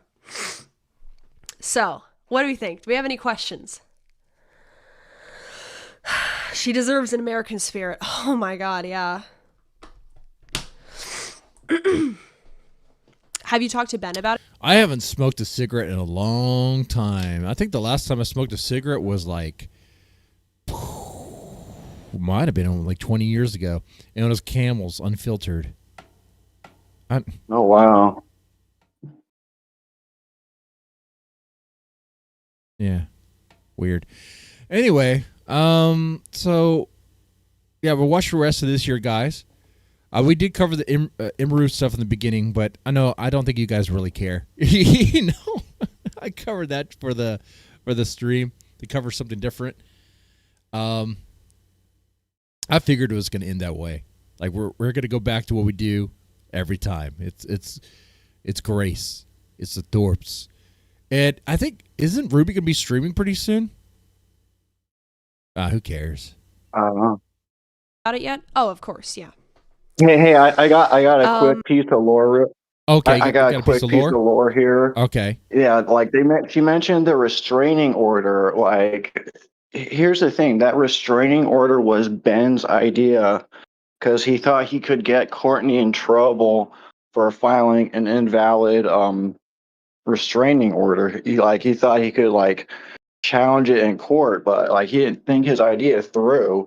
And realized the court would still go against him. But he encouraged Courtney to file that restraining order, planning to try to go against it and try to get Grace to testify against it. But you're talking about the restraining order the restraining order that had been looming over their heads ever since the kick. That restraining order? No. The one that Courtney filed against Ben like a while before the kick, I believe. Okay. Oh, that one. That was Ben's idea? Yeah. Damn. I missed on that one. Like he thought he could get her in trouble for filing an invalid police report. Then like afterwards he realized how stupid his plan was and never like filed the he never tried to like claim it was invalid in court after that. He never followed through with his plan. Sometimes dude, if you come up with a plan, you gotta follow up on it. You gotta follow up on it. Yeah, for sure. You want the rude dog content? I mean, is Dalmatian Dog even over there? Grace, I don't understand the hyperfixation on whether Courtney thinks they're married or not. They're in the process of a divorce. Seems irrelevant or self-evident. Well, I don't think it's self-evident, at least from her perspective, because she believes that they are married. And yet she is getting a divorce. Which I think is pretty out there. But I thought she would just say, like, you know, I'm not going to... Like, there were many times that she said, like... Look, she's going to be covering the same thing I'm covering. EMIRU versus MiZKIF. Covered a little bit of that there. Empath Chan versus Darius. I don't know who those people are. I know who Darius is. And DGG. Okay. All right. Well, look at that. Interesting. Like, I'm not going to comment on that in this sort of, like, corporate way to me. But she didn't say it about that. And I just think it... I'm not sure exactly what it means psychologically, but I do think that it is out there. I wasn't expecting her to say that she was married to him. Obviously saying you're married to somebody that you're actively getting a divorce from. No, maybe you guys are saying like, well, she's technically legally married to him. No. We're talking about like, according to Catholic canon law, like that, we both understood that that's, of course, legally she is married to him until the divorce is finalized. But I was asking her, like, from a religious standpoint, do you believe that the sacrament of marriage is active between you two? And she said yes. Like, that's what we were both referring to. Still, I don't understand why she's surprised by that. I know she explained it, but it's like, well, at some point, it's like if the marriage is failing, they're not going to stay together. They're just going to divorce. And is that a bad thing to do? Is that a sin? A major sin? Sure, yeah. But that doesn't stop them. Maybe God will look the other way on that one. Maybe not. I don't know. It seems to be like there's a lot of sin, a lot of grave things happening, even with Catholics. So, whatever.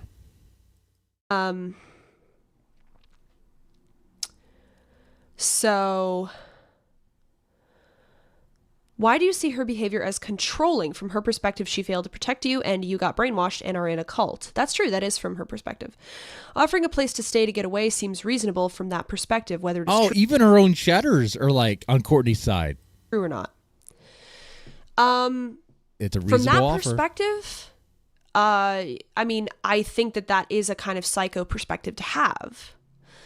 And offering a place to stay, like at first I was like, okay, well, yeah, I mean, if she is going to have this perspective, that makes sense. But when she said, I would do anything to separate you from your father, that's when the sirens started going off. Like, okay, that's like what a like stalker or like someone who thinks they should have BBG. Oh, that's one of the sins that I think God looks the other way on, according to the Thorps. I think so. You know what? A scene that comes to mind is the one where, was it John, the boy? He was in the driver's seat of his car. He had a cast on his leg, right? He had like a broken leg or something. Something was wrong with his leg. And Ben kicked it. Yeah. That was on video. Of course, I mean, I guess it's worded now as just a nudge. Maybe Ben words that as like, no, I didn't kick him. I just try to help him, nudge his other leg back into the car. So, yeah.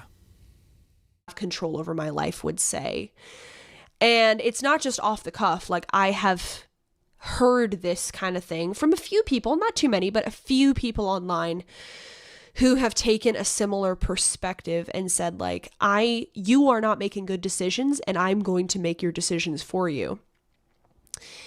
And I don't think that is an appropriate attitude for any adult to have towards another adult, but especially not a mother towards her adult daughter. Like, 4 years, a legal adult. It's not even like I'm 19. I'm 5 days away from being 23. You can't tell me what to do. I'm 13 years old. I can do whatever I want.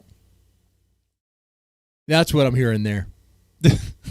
She is an adult, but she just needs to apply that idea to Ben. Well, good luck. She could try, but then Ben's be like, Grace, where's my piss jar? Fetch me my piss jar. At this point, whether you agree or disagree with my relationships or anything I do, really, you know, imagine if instead of my father, it was a friend I had, you know, or a boyfriend, or Keemstar, I don't know what you want to say, a boss, anything. Like if you just replace father with, I would do anything to separate you from your friend, or I would do anything to separate you from your boyfriend, or I would do anything to separate you from your boss. That's a pretty controlling thing for a mother to say to her adult daughter. Like, I think that the daughter should say, like, you shouldn't have that attitude towards me. I'm not something for you to control. You can disagree with my choices, but I don't want you acting actively to put a wedge in relationships that I have decided to maintain. Like, we should respect each other and respect each other's decisions as adults. So nothing's going to change. She's going to be with her dad. She feels like her mom's trying to take her away from her dad. Nothing has changed. This is like a rerun of reruns of reruns. It started off so good. Yeah, she says all that, but like it's okay for Ben to screech at her that she wants to have an affair on him, as if they're like a couple. Yeah. Well, in a way, they are, aren't they? I mean, she acts like his wife. In like a non-consensual lesbian way, but I feel like calling them a couple is kind of like dignifying it too much. Well, I mean, in the technical terms. Yeah. I mean, that's like calling like two guys in a prison cell and one rapes the other. That's like calling them a couple. Well, yeah, I mean, the couple for the moment there, out of convenience. You know, maybe, yeah, out of necessity, because they couldn't go anywhere because behind bars, yeah. I mean, of course. I see what you're saying there. Anyway. Take a number, Courtney. There are better simps than you in line. Yeah. I mean, I could do this routine with Keemstar. Maybe I could have, or I don't know. I mean, we had Destiny, we had Keemstar, we had Darius. Like, the list goes on of people who said this kind of shit, and like Ethan Ralph, even you forgot to mention Ethan Ralph. He's the king of the sector. What's Ralph been doing anyway? Does anyone care? No one cares. I heard he took a bunch of drugs again and made a fool of himself again. Again? But, there's another pill stream? Apparently.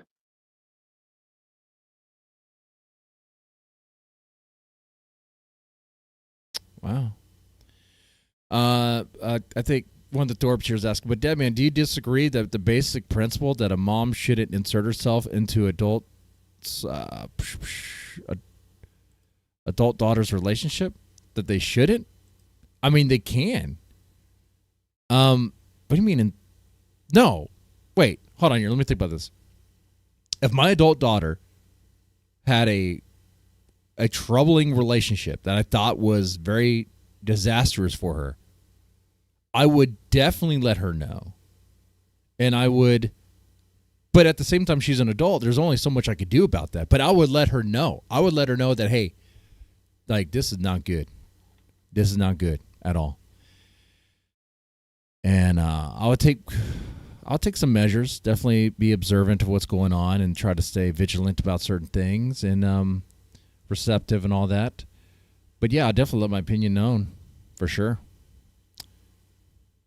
Yeah, I think Grace is like right to a certain extent that like a parent shouldn't like you know, that sometimes it can be okay to try to like step in if like, I don't know, it's extreme situations, but like for her to let like, you know, let the situation with Ben go on like this, where he literally thinks they're a couple and like screeches at her about wanting to have an affair on him. It's just, I mean, Ben is clearly the one controlling, and you know, Grace, she'll never have a family because of Ben thinking that that would be having an affair on her, on him, her. Yeah. Yeah. No, yeah. I mean, so there's only so much you could do as an adult when your kids are adult and they have like troubled relationships and stuff, whatever, depending on the situation, right? Depending on the situation, how in the degree that it goes in, you may be able to take certain measures to intervene and to help protect them and all that. But at the same time, they're also an adult, so you kind of have to let them make the certain mistakes, because sometimes when you tell your kids not to be in that relation, when I say kids, I mean adult kids. You know what I'm saying? If you tell them that you have a problem with their relationship, they may even rebel against you even more and like go into their arms even harder than they did before, right? Some will do that. You got to be careful with that. But no, I mean, yeah. So I don't see any problem with Cordy saying what she said there. I mean, she's just pretty much saying that there's an opening for you, there's a place for you, there's help if you ever choose to leave your dad. She's saying the door is always open. So, yeah. And I don't see a problem with that. Did they really care? No. Generally, when a simp says, like, you need to get away from your dad, what they mean is, you need to come suck my dick. Like, we all know that. And is that what she's saying? I don't know. Maybe it doesn't have the sexual undertones, but, like, when we're talking about guys who say this to me online, that's generally what they mean. You know, I have a place for you to stay. Come get away from your dad. Come hang out with me. It's usually, I would say like 90% of the time, accompanied by sexual advances. Wait, what? Now she's trying to say Cordy's sexually advancing on her? Yeah. Okay. What? All right. Keep cooking here, Grace. Wait. Oh, let me see. What does her chat say? Hold on. I want to read what her chat says in response to this. This is getting wild. Okay, so we are getting that. So she's gonna be like, my mom tried to scissor with me. My mom is being a creeper. I think she calls her a creep at some point. So, is it a sexual thing from her? Putting that aside, my point is that it's... You think your mom is simping? What the F? Freudian slip? She's your mom, bro. not really about what's best for me. It's about getting something out of it for themselves. I mean, even Ruby, who was a female who did that. She isn't asking you to hang out with her. Yeah. That's fed up Southern girl, yeah. And Ruby and Ava and everyone who's ever met has the same thing. Let's see. You're a moron. This said that if, like, I'm not misquoting, she said that if me and her had gotten drunk sometime, she would have, quote, eaten me out. So even she was trying to get something out of it for herself sexually. Yeah, Ruby's in the chat there. Ruby's in the chat there, and like she says, "Oh, that was when you were 70 pounds less heavy or some shit." Like Ruby's such a cunt, just a shitty person. Yeah, she can be. I mean, well, yeah, she definitely is. I would say. Let me back up there. I think I was kind of distracted a bit and didn't fully hear what I thought I heard. Said that if, like, I'm not misquoting, she said that if me and her had gotten drunk sometime, she would have, quote, eaten me out. So even she was trying to get something out of it for herself. And when she's is she talking about Ruby right here? Yes. Something out of it for themselves. I mean, even Ruby. Who was a female who did this, said that if, like, I'm not misquoting, she said that if me and her had gotten drunk sometime, she would have, quote, eaten me out. So even she was trying to get out of. So Ruby would have taken advantage of a drunk Grace and eat her out? Wow. I wouldn't put it past Ruby to do that. Ruby has in her head that Grace is like gay, or bi, but I don't. Ruby has a lot of things in her head. Not a brain, but like a lot of voices, a lot of fentanyl, a lot of trauma. This is crazy. And I should be seeing Ruby's name here pretty soon, agreeing with it. Let's see. Something out of it for herself sexually, which, you know, whatever. But it's not a healthy attitude to have towards someone.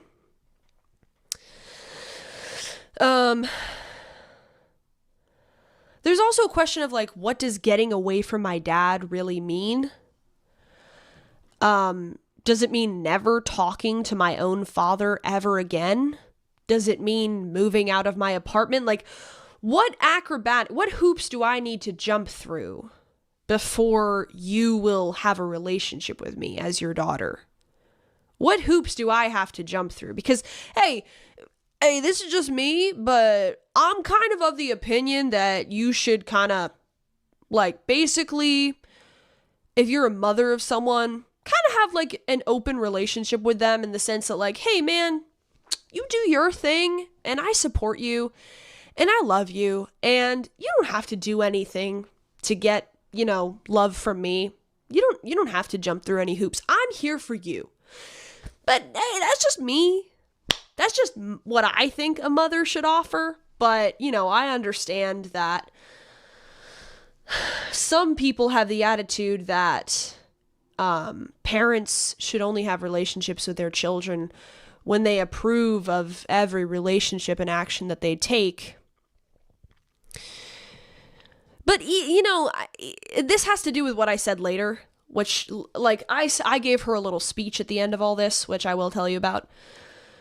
But even, like, I don't even buy this whole thing, because there was a 12-day period in which my dad was in jail that she knew about.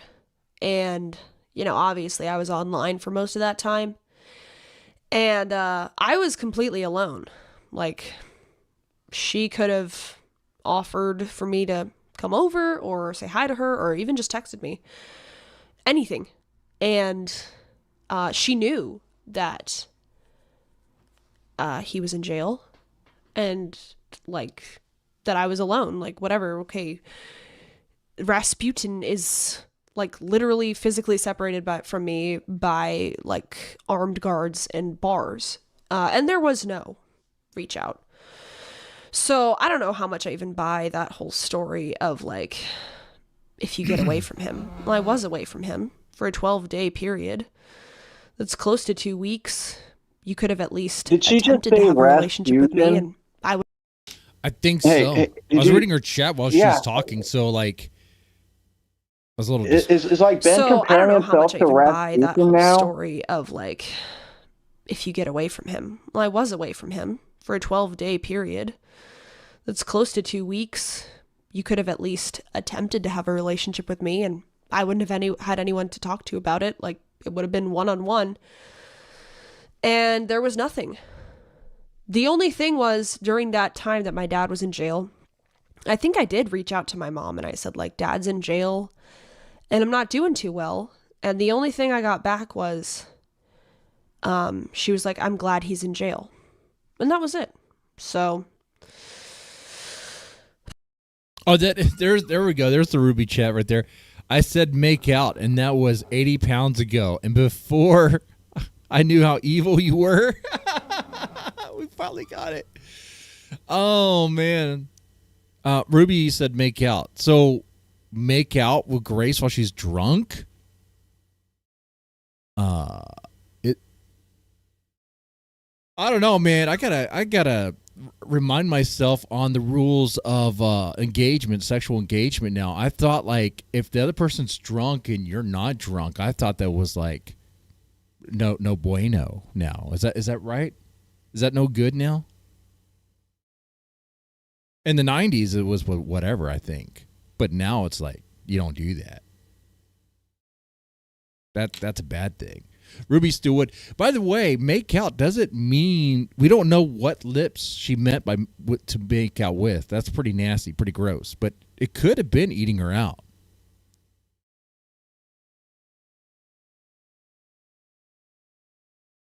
It could have been. Is Dingo still here? Okay, he's still here. Oh, hey, I'm back. Yeah, I think what Ruby meant by make out was eat Ben out. Eat Ben out. Oh, yeah. So you have a theory that like Ruby still has the hots for Ben. Yeah, like I mean, you saw her try to mate with him. Like she started off as like being like they were paying her, and she was like the most obnoxious Ben Sim, constantly hating on Courtney. And just spewing the most ridiculous narratives constantly. She knew she was wrong. She knew she was lying. And she was so obnoxious about it. And like I don't think like I can't remember what ever really changed. I think she just kind of got bullied into being like a less obvious Ben simp. But like she's always like with Ben. Like she's insulting Grace constantly the same way that Ben does. It's like it's kind of a process to like break someone down. Like she helps Ben break Grace down. Yeah, she goes after Grace and like, the way Ben does. Yeah, and it's because she's with Ben. Like yeah, I mean she did ask for Ben to impregnate her. That is true, and I still think I wonder. Oh man. All sorts of fantasies can be unlocked through a D-Dog by thinking about Ben. Think about that. Ooh. You think she's going to make a cut out like Ben's face and put it over D-Dog's face? Yeah. She'll make D-Dog get one of those like tiny strap-ons, like tiny chode strap-ons to use on her. Okay. All right. Anyway, let's listen to more of Grace talking about her mom. That was it. No follow-up, no offer to meet up, no nothing. But I'm not really angry about it. I'm trying to process it with you guys, but like, I really think it's more of a... I don't know what it is, but I'm not really angry about it. I think it's bad, but like, anyways, we'll keep getting into it. It's kind of a little bit all over the place, but it's not really like a personal thing. I don't know. Well, hold on a second. I want to complain about Ruby some more. Okay. So like, when Grace went to Ruby's house to like get away, that was like Ben literally just sat in the RV like outside of Ruby's house. He didn't leave at all, and like Ruby just like ignored him, just like sitting out there, like not telling him to leave. Then like what happened was Grace got a call from Ben, and she went off stream to just go talk to Ben and have Ben break her down, and Ruby just kind of stared at the camera like an idiot for like the whole time. Then after like 30 minutes, you know, Ben had been haranguing her enough that she eventually gave up and just went with Ben. Yeah. Like Ben never even left. That's crazy. Yeah, Ruby acted like an oblivious idiot the whole time, but I think it's more about like dishonesty and working with Ben. Yeah. I mean, so you think okay, someone in the chat said that maybe she's a double agent. What about that? Okay, so that person said, was she actually getting paid? And yeah, she literally was getting paid when they first started streaming together. I think she was making like 150 off of each stream appearance or something like that. Oh, wow. Look at that. That's nice. So yeah, so she was on the Thorp payroll. Look at that. Literally on the payroll at one point, and Like, who is to say if that ever really stopped? The plot thickens. Look at that there. All right, thanks for that lore drop there. So,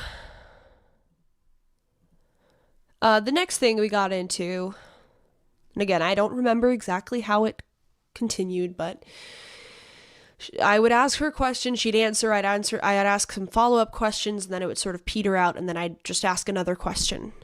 And so I think the third or so question I asked was if she had read my letter and if she had any response.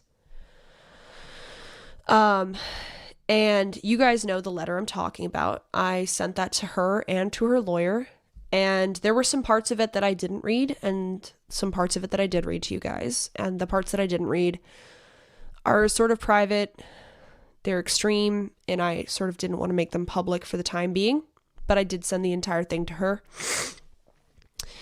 So you know about whatever, the abuse that I claimed. Yeah, well, yeah. we remember the abuse that you allege that came from your mom, allegedly. Yeah. I experienced at her hands, which I wrote in a pretty personal letter to her. And,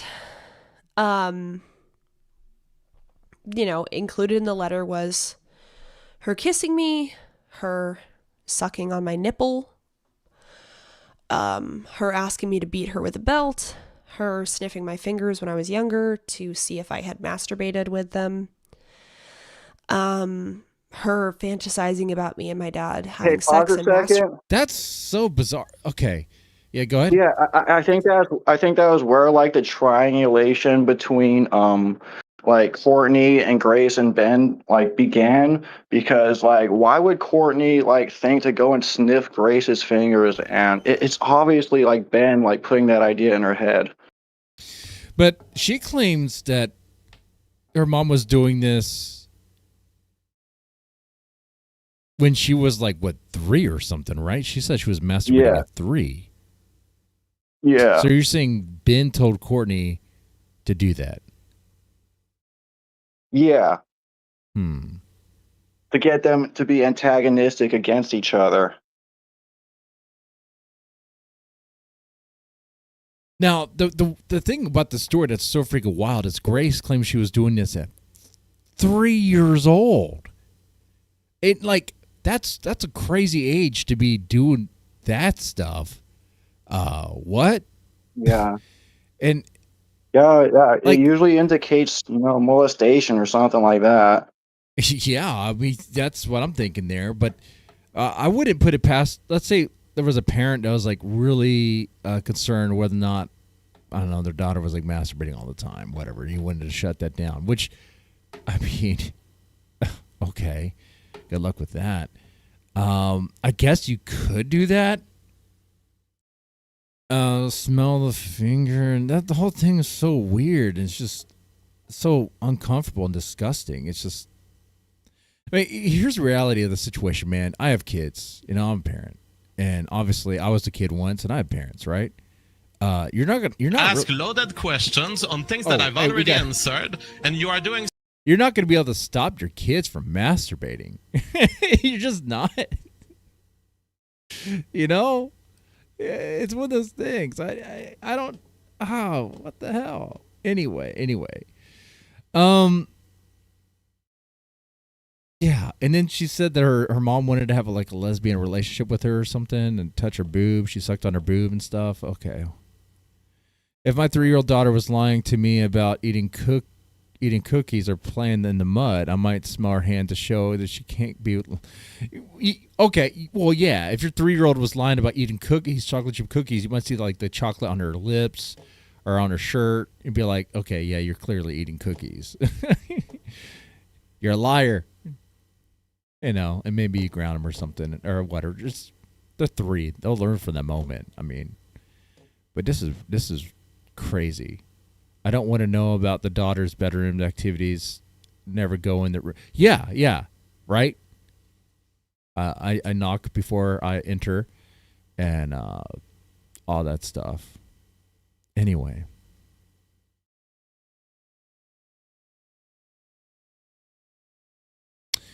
So the idea now is to cook on 2 streams at the same time. We could see what Ruby's doing with their Celebrity Sunday, and we can see, yeah, we could probably see.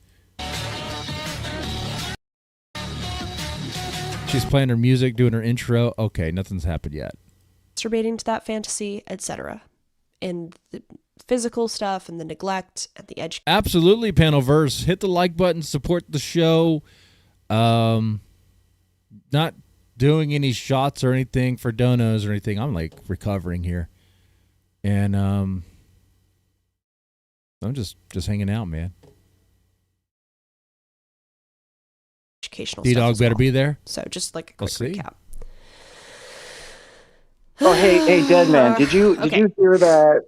So I asked Deadman. Did I hear what? Did you hear that time that like Grace said this just recently? She said she recovered a memory where Courtney was sticking her mouth on like the genitals of her kids and like I think blowing on it or some shit like that. Like she said she recovered that lost memory like a couple weeks ago. Did you see that shit? I didn't see it, but recovered memories are often bullshit. Oh. Yeah, it's clearly some shit that Ben. Yeah, it's clearly some shit that Ben just like said to her over and over until she thought she remembered it, or at least thought she should say that. Yeah. That was all the hype back in the day. I think the Satanic Panic, people were, all these kids were saying, "Oh, I'm recovering memories, guys," and all that ended up to be a bunch of baloney, a bunch of bullshit, because like the therapists were like leading them on with leading questions. So of course you'd end up just creating fake new memories. The reason I'm bringing this up because that's a professional setting, and it was found out to be bullshit. And here we're talking about a situation with, where Grace and Ben could easily, put ideas in her head that may or may not be real. That can happen in any sort of like situation like this, right? Anyway, so yeah, when anyone says, "Oh, I have a recovered memory," I'm just like, oh, immediately like, okay, that's cute. No, you did not. Yeah, recovered memories bullshit. Yeah. I think there was like some satanic ritual abuse going on, but yeah, there was a lot that was just fake as well. Yeah. So we'll cook on both these. Let's see. Ruby is dressed like she's in the Matrix or something. She's like a demonic cat. This episode is for the ladies. She's listening to music. She's trying to strut for the ladies. She's doing like kitty cat satanic lesbianic rituals now for her chat. She might as well just start up an OnlyFans. She's doing everything else but that. Trying to do the sex appeal, but she doesn't. I mean, if she's doing it, I'm going to call it out. She doesn't even have a body for that. Like her ass, there's like nothing here. And she has like junky face. Not my thing. Well, she looks like she got a bunch of shit in her gut. She does have a lot of shit in her gut. She's probably constipated. Definitely. Yeah. And guys, I'm only going mean because she puts it out there and kind of like you could clearly see she's trying to go for the sexy angle. I mean, look at this. Look what's going on here.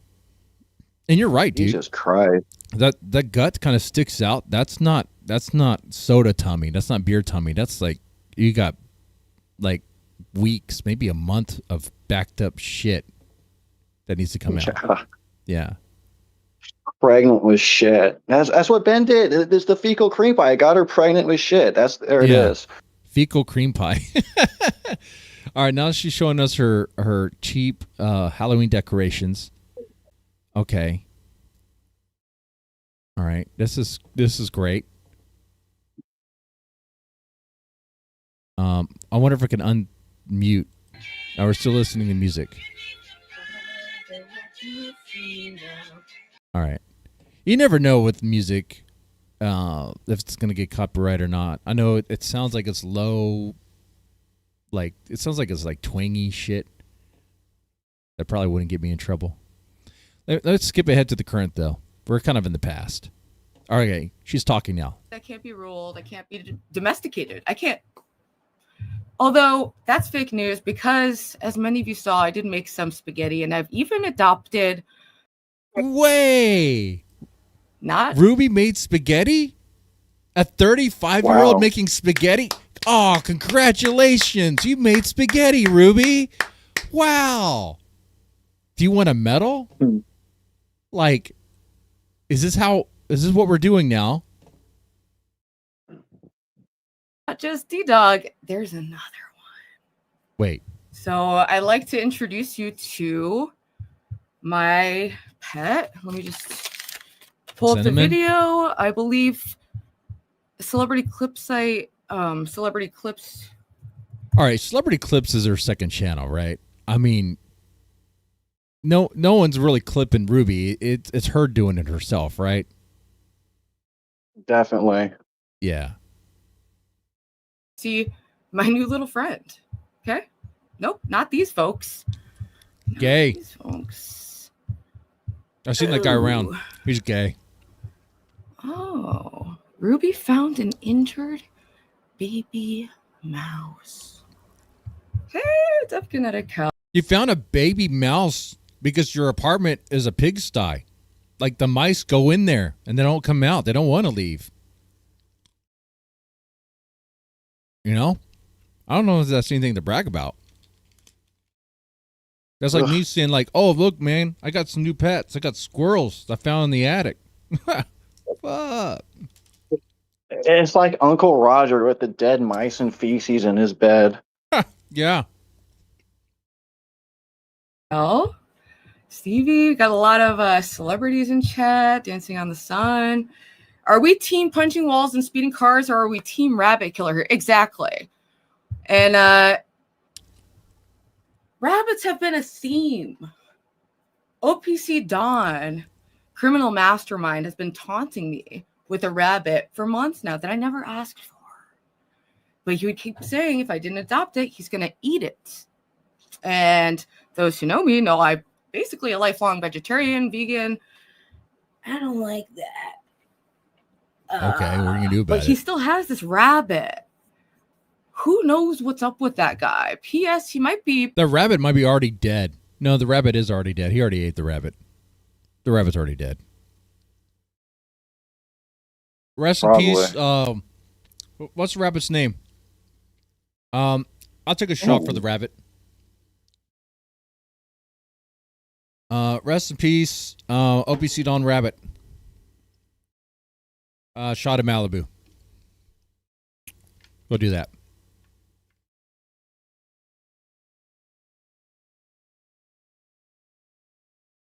Pouring shot now.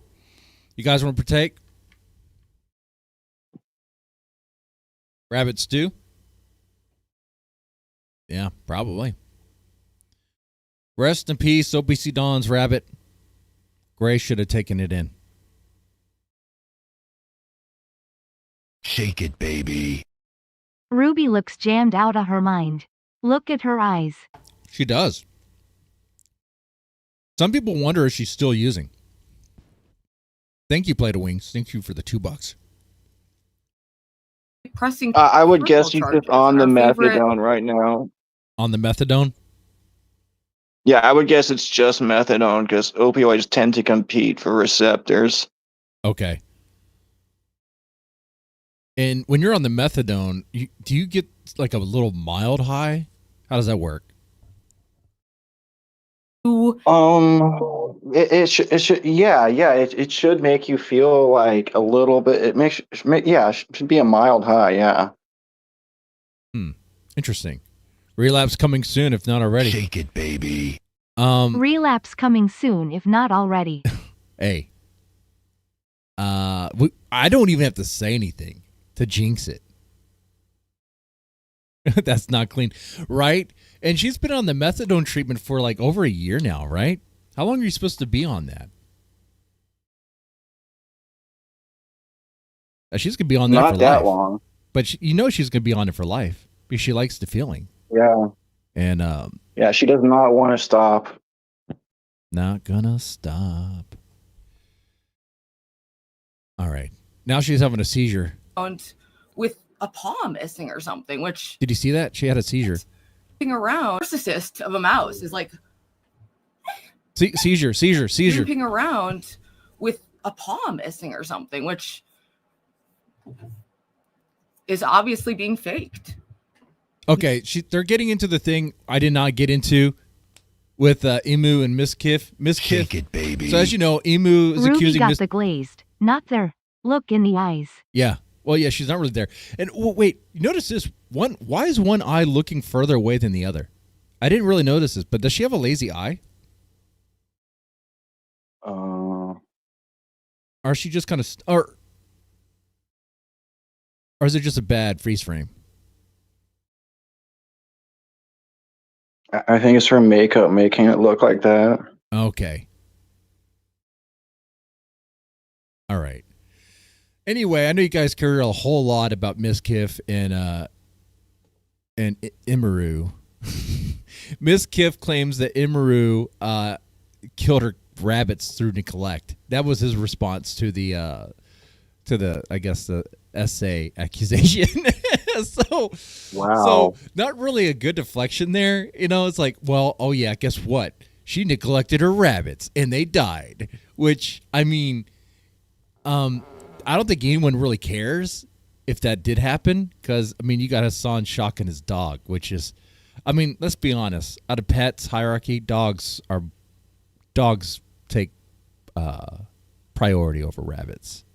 I mean, would you say so? Who was the owner of the rabbits? Was it EMIRU or MiZKIF? EMIRU. EMIRU had the rabbits. But the way he tells the story, it sounds like the rabbits were also at his place too. So I'm like, I mean, yeah, I thought you said they were MiZKIF's rabbits. Like he was forcing her to like take care of them, then complaining when it didn't go right.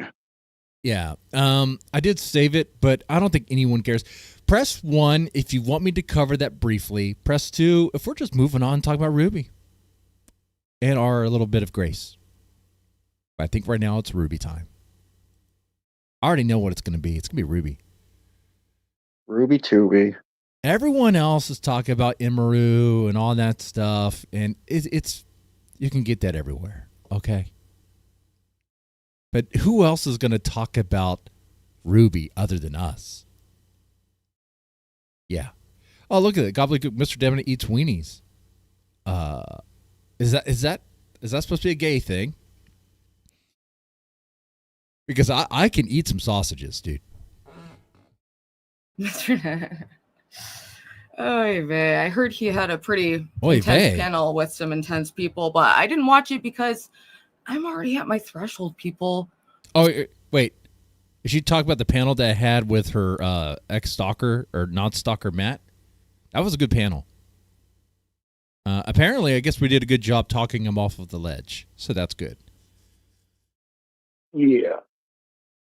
Stress. Okay, I'm a sensitive bitch. And yeah, I don't like watching stuff that's just going to trigger me. I can react to stuff that's worth reacting to, but it doesn't matter. It doesn't really ultimately matter. Typical mouse. I know it's like people think that just because they're smaller, you know, that they can't do evil. And I don't know. I believe that this mouse is a daughter of Satan, honestly. Wait, so the mouse that she has, this pet mouse, is now a daughter of Satan? Pfft, maybe it just doesn't like you. Maybe you set it free back into your apartment because that's where it was living. That's where it came from. Or this is a test by God. I don't think God cares about. Let me introduce you. Rats. There's no name yet. I don't know if that's a good idea because people, the mouse is not in good shape. Oh, look who it is. Oh, Loka Rejects. The white rabbit is fine. Do you want to talk about the criminal charges? Adam wanted a day to White Knight, but that just blew up in his face. Huh. By the way, I may or may not have seen a leaked message from OPC Don. I have no idea who sent it to me or how I got it. Okay. But OPC Don really thinks he's the guy who runs things. Yes, he's so stupid, so delusional. Imagine being her age and acting like her. I could not imagine that. That's insane to me. That's not the outcome of a good life. Yeah, so OPC Don really does think he is the Don. Like he is like the godfather of content. Where are these like successful YouTube channels that he has been running? That he helped build up? I can't think of any. I don't know of any. He can't even take a Zen. A Zen almost killed him. Bitch. Do you want to come up?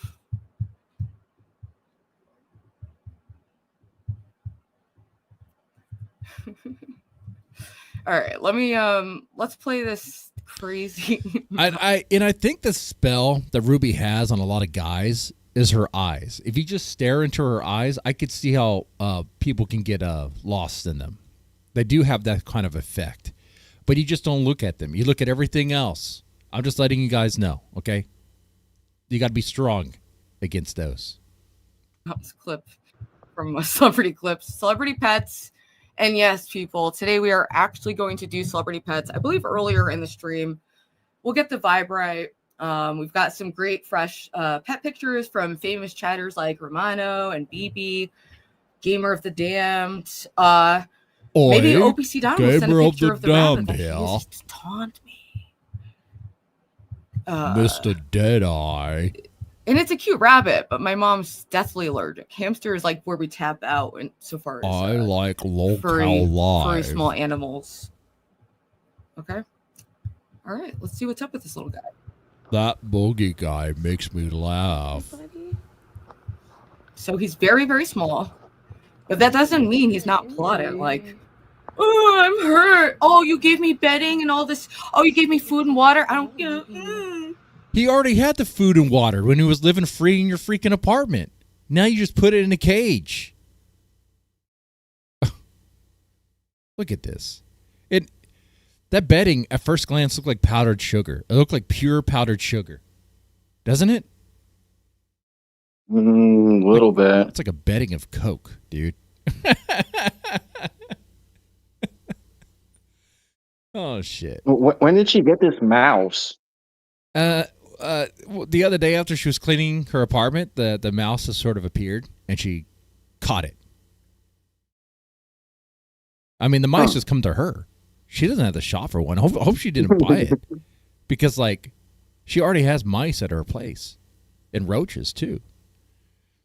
Yeah, the next stream is gonna be like, oh, guess what, guys? I got a pet roach too. It's like, Ruby, these aren't pets. They're pests. Yeah. Ruby's the Pied Piper. She just has like a swarm of rats following her everywhere. Yeah. Okay, that would increase. Okay, then I would watch her walking streams. Okay. Oh, we can imagine having like a bunch of rats behind her. Yeah. You feel better? We could bring you No back thank out yous. into the world. Not even a nod. Like he's giving me nothing. That's hopping around. I think it's like missing a paw or something. Very sad. Put a shock collar in it. Shock it. It's not giving you content. You just got to shock it. But I don't know what to do, so I just put it in here Sure, so like he could at least be comfortable in his final moments. That rat is going to get out of that cage. Can anyone hear you, dude? Speak up, bitch. I know you have some kind of injury, and I feel bad. So just make you comfortable. No, he just wants to feel like better? it's getting Bring you back out into the world. horrible. OPC Don, you should It's a really tiny little baby mouse. You That's hopping crazy around. I think driving it's that bitch missing a to paw or the something. grave. Oh, yeah, I know that OPC Don is not pressing charges on Grace because now he's shifted the whole thing. I'm not going to show this message. I'm going to read something that I may have received. I don't know how I received it, okay?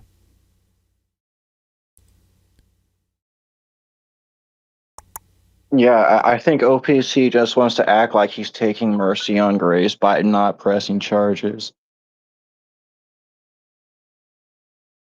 Shake it, baby. Did Dent of the Damned join her panel yet? Not yet. Not yet. We'll find out. Let me read this message here. So somehow I received this message. OPC Dawn operates in certain ways, so I'm not going to show it on the screen here, but it's from him, from his burner account. It says, I let the group know for the time being, and content ideas involving the Thorp should be put on the back burner. But someone pitched the idea of a $10,000 bowling game between me and you. I'm not fully committed to the idea personally, but I did agree to run it by you. This is him talking to, I believe, Ben, if I got the context right. I guess the premise is that lots of people on Discord want to see me try to ruin you financially, but this would be over a lot faster than a trial. If Grace leaks this idea, too, I think it's pretty much over. And the oops. Oh. What the fuck? Yeah. And you guys will just get blackballed for life. So, like, there's a couple things here about this message. One, that OPC Don acts like he's running the stuff here. He's talking to other people, telling them what to do for content. Okay. And just blackballing. So the people he's talking to is probably Sharumi, which is weird. And then probably maybe Ruby. I think Ruby's done with him. So I don't know. Maybe the voice is in his head. He's kind of weird. He's kind of a weird guy. What a shithead. Yeah. But anyway, I don't know what I read there. That might have just been fake. Blackballed from what? From OPC? Yeah. Right? Blackballed from OPC and his very successful YouTube channels.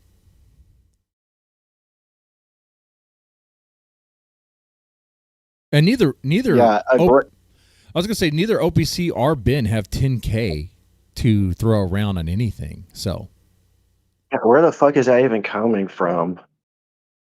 No one. Yeah, I mean, Damius Octavius couldn't produce 10 grand for anything, right? And that's not gonna happen. Yeah, he sent that to Ben, yeah. But I got another good Nirvana joke. Grace is forever in debt to OPC's priceless advice. Yeah, that's good. That's good, man. All right, let's skip ahead. Let's see if Gamer of the Dam joins. All right, that's billionaire, like stuff that's really outlandish. Let's catch up. So hard. Okay, she's covering the MiZKIF stuff. Oh, so we do cover the MiZKIF stuff, but through Ruby. Look at that. I mean, I'm guessing he means like it's hard to make a living at streaming, which is true. But to get into it is quite easy. And then it's just a matter if you sink or swim, you know? And if people relate to the content. It's dying quick. What would you say is your biggest insecurity? It was bad. Like when I say there was like the whole website was about ruining my life. It's the biggest drama that's ever happened on Twitch. The biggest drama that's ever happened on Twitch. I have a really crazy story. Tell us when I was 16, I was day trading. Like every day, all day. And I started with $2,500. And this is right about the time where Wolf of Wall Street came out. And everyone was going crazy for penny stocks, right? Mm-hmm. I got involved with this group and they were on Skype and they were called the Wolf of Weed Street. And the big thing was it was a guy had a wolf instead of it was Leonardo DiCaprio. It was a picture of a wolf. And his thing was, you follow my lead, I'll make you rich. And then he started growing groups of people in that group who were like, these are your leaders. And you literally were just following them. I followed them. I got service. I think this is like a T. Pretty cool. Anyway, MiZKIF is talking. Okay, does MiZKIF sound like a complete douchebag?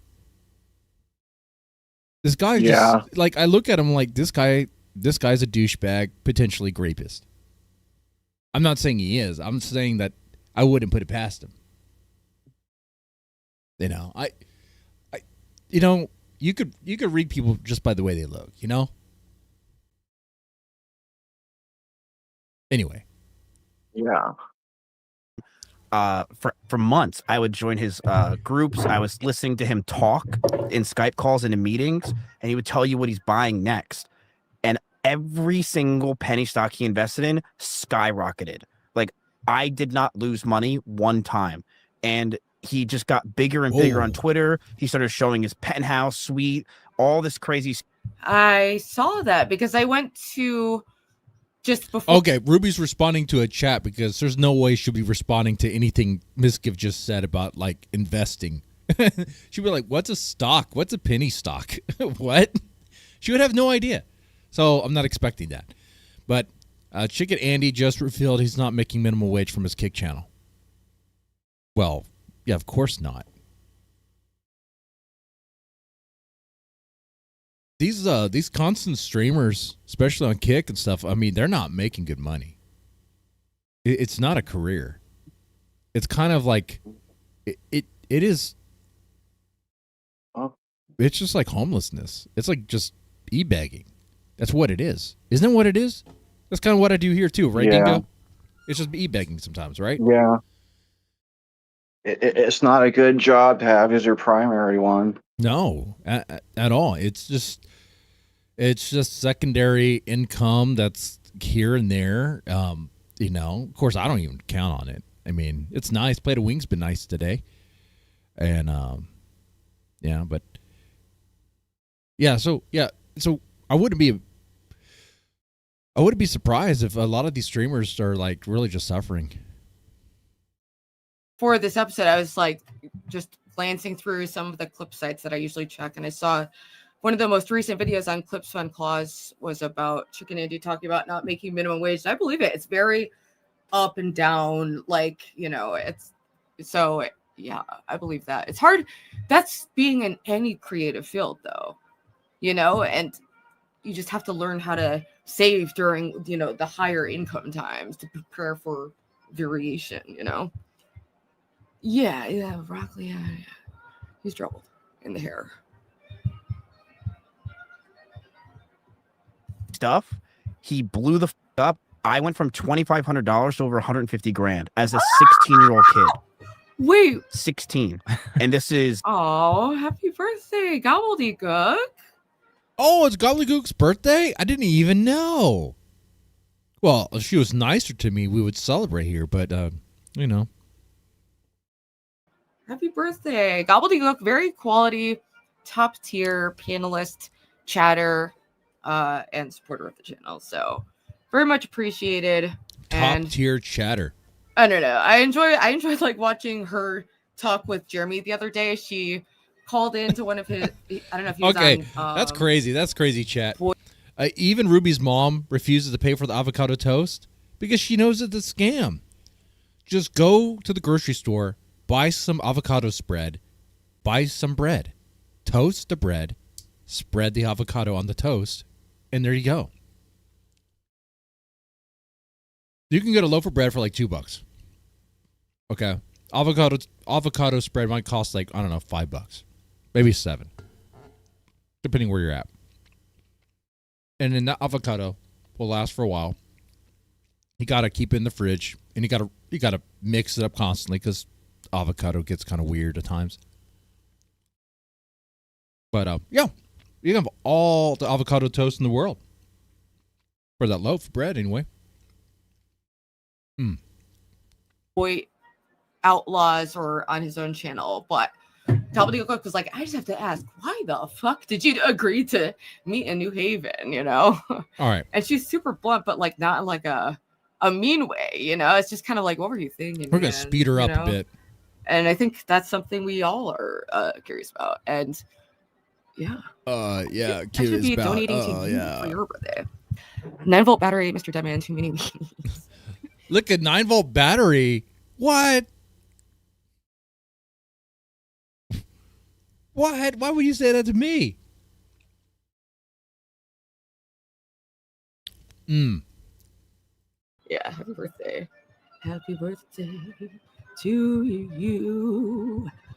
Happy birthday. But 14, 13, I forget how many years now. Yeah. And it was so big, and I felt like a. So my friends were talking to me, and I'm like, dude, I'm rich. I made $12,000 in some days, like as a 16-year-old kid.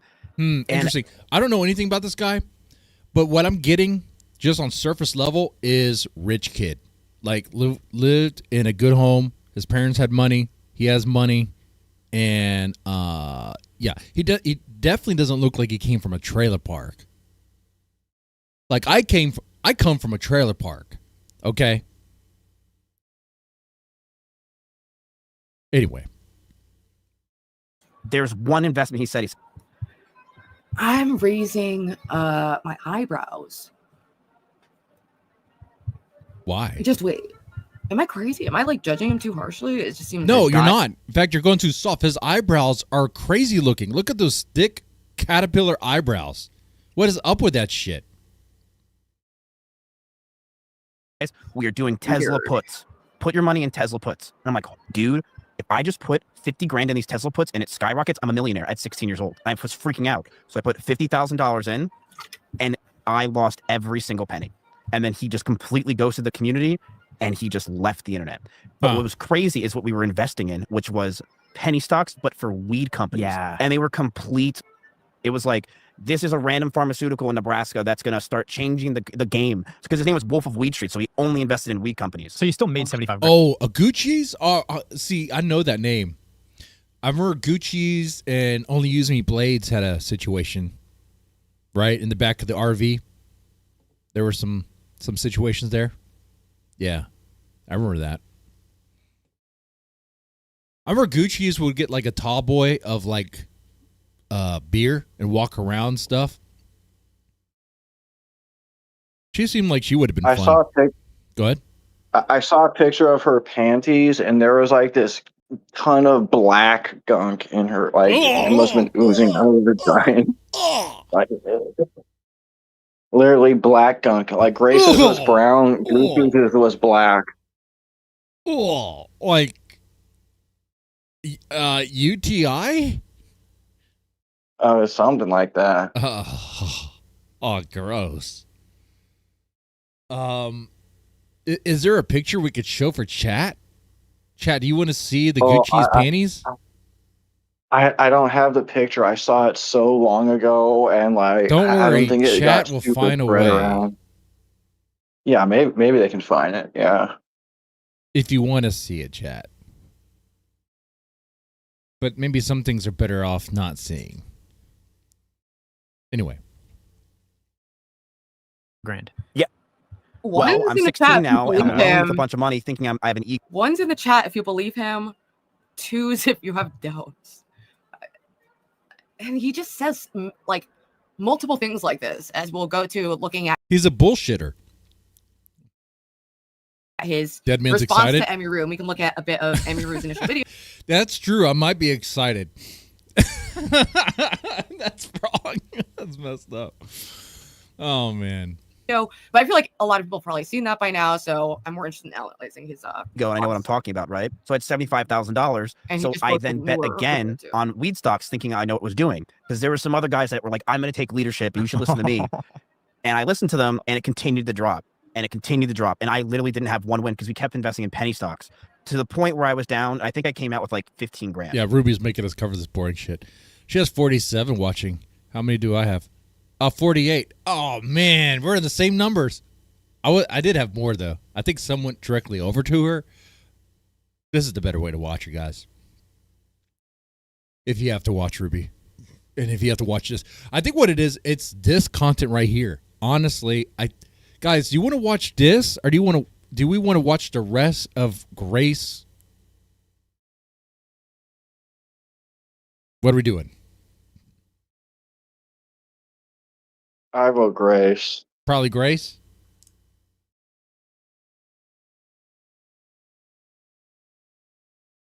Her problem is she's trying to branch out of what the sector likes.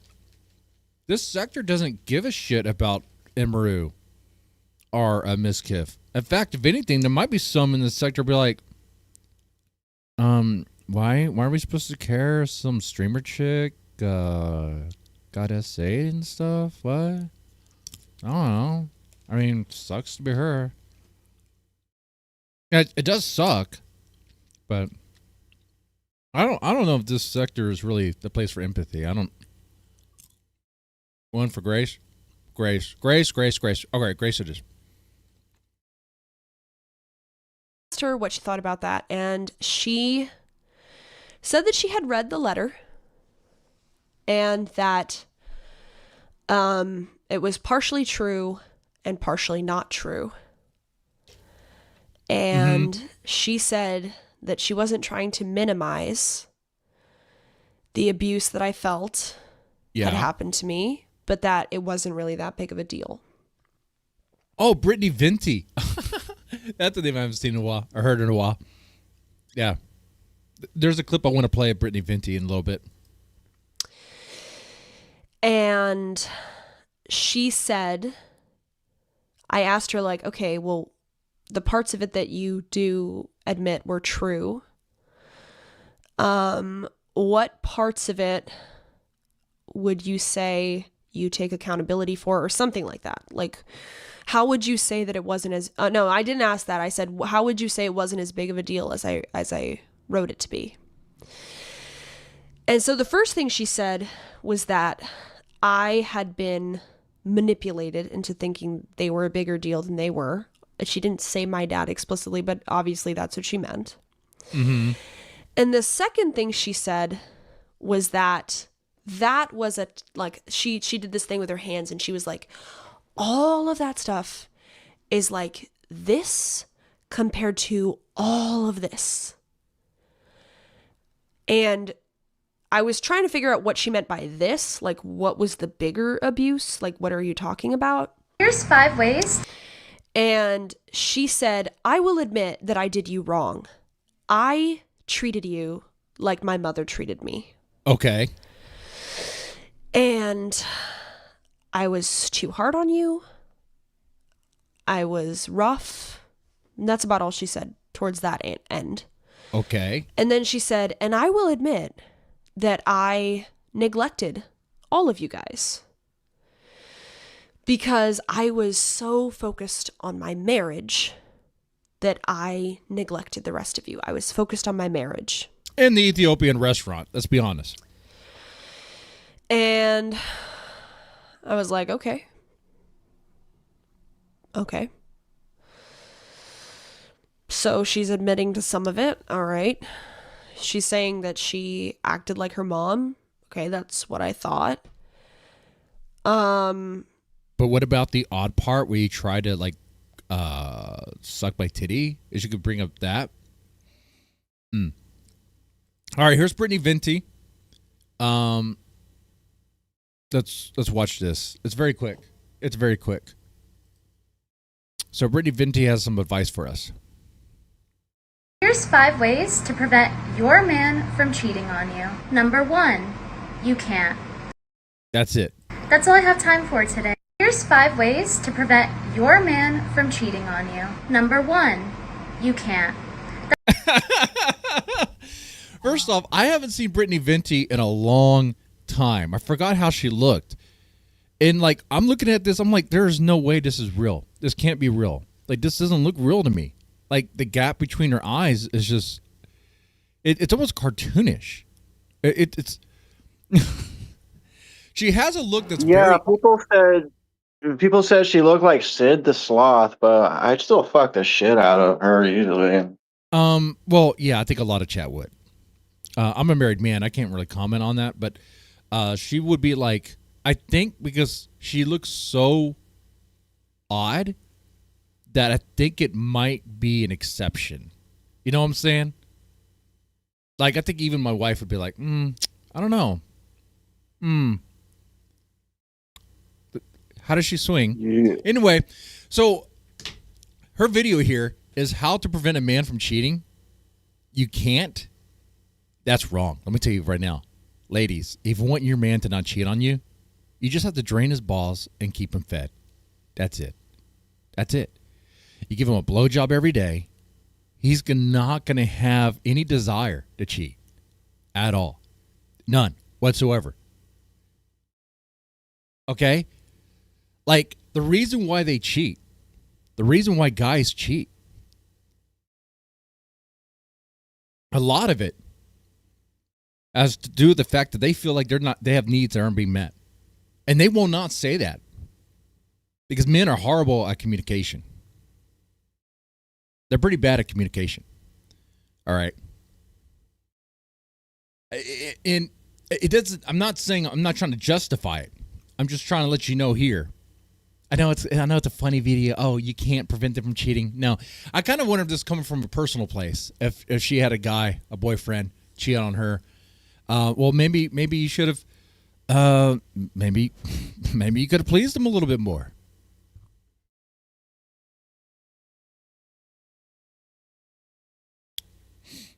That's what I'm saying.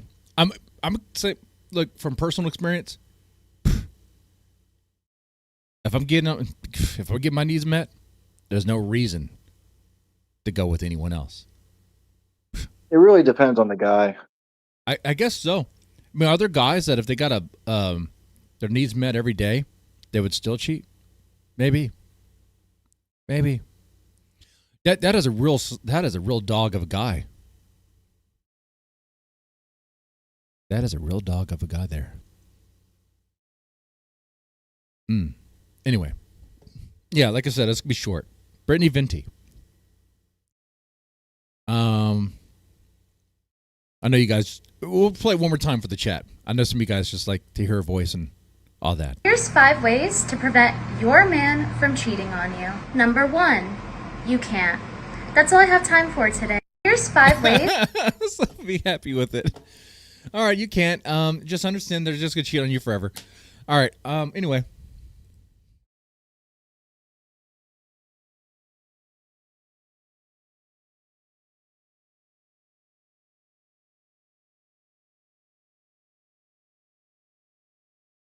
All right, going back to Grace.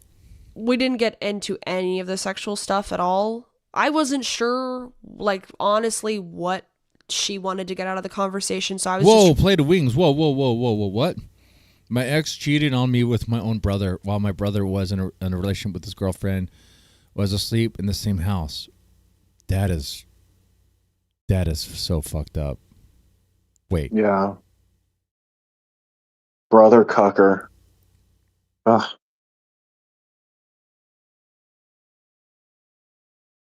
Oh, man.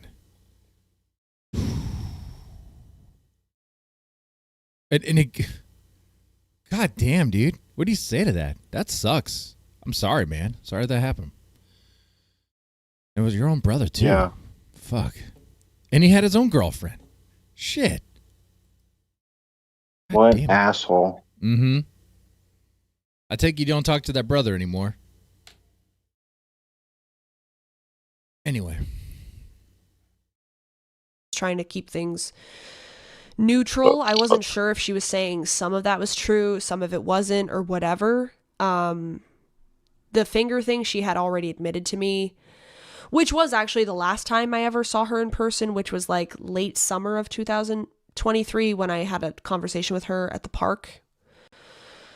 Where she said, like, I misrepresented it to my stream because she had sniffed my fingers, like, after nap time to see if I'd been masturbating, but not as often as I had said. What? Grace, nap time's over. I need to smell your fingers. What? That she had, which is like, okay. Okay, your issue is, like, how many times I said it happened. Okay. Anyways. At 3, by the way. I think that was the age she said. So I asked her after that. I said, okay, so you think that you did me wrong in some ways. Okay. And so then why would you say that why have you cut off from me in, like, communications? Like, why won't you respond to any of my texts? That was my 4th question or so. Because you live with your dad. And she said that she had stopped talking to me so that I would separate from my dad. Yep. And I said, okay, well. You're playing tough love. That's it. If when your mommy's love, you need to come home to mom. I'm not trying to be super defensive here, but objectively speaking, when you cut off communication with me, that made me cling to dad even harder because What's the difference? Anytime Courtney would text a Grace, I'm pretty sure Ben would see the text. So, I mean, maybe Courtney just, fuck it. You know how to reach me. You know where I live. Was like the whole relationship that I'd had with you for like 20 years up until that point was just cut off, like just sliced. And I didn't know why exactly. And I had so many unanswered questions. And so that's when things got super crazy for me. And I super clung to Dad and relied on him for support and stuff. So if your theory was to cut off from me because you wanted to get me away from my dad, it had the opposite effect. But Ruby only has 40 and I have 50? Damn. Hey. But I'm not one about the numbers. I don't care. That's nice, though. Thank you, guys. Thank you guys for the support. Now, if we could beat her in super chats, that'd be super duper. But, I don't really care so much about that. We're doing great. Almost reached the goal. We almost got $10. Woo!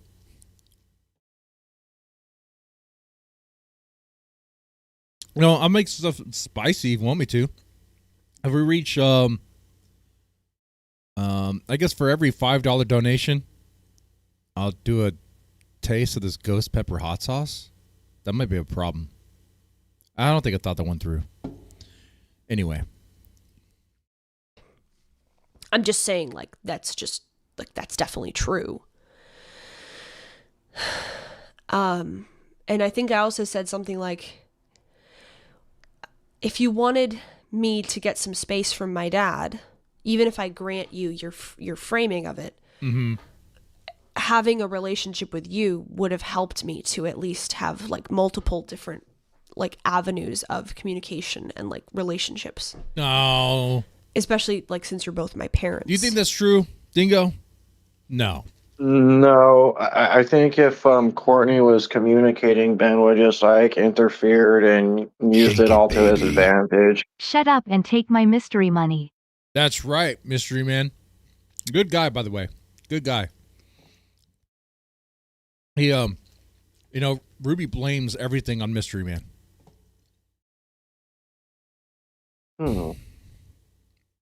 But yeah, 100%. If Courtney was texting Grace, both Ben and Grace would be laughing about it and making content for their stream. 100%.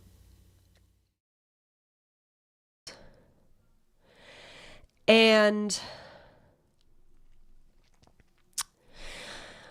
she said that she could see what I was saying, but she started doing this diagram. It was on the table, but I'll do it up here. And she was like, well, when I communicated with you, I was hoping that would break away you and your father. But I started to realize that when I communicated with you, you would tell him about my communications with you. Exactly. And then you would go back and respond to me. And before I had a chance to sort of say whether that... Because, honey, Grace, you don't have an original thought in your head. Everything's a Ben thought. That's exactly it. You couldn't even talk to your mom without your dad's permission. You had to run it by your dad first.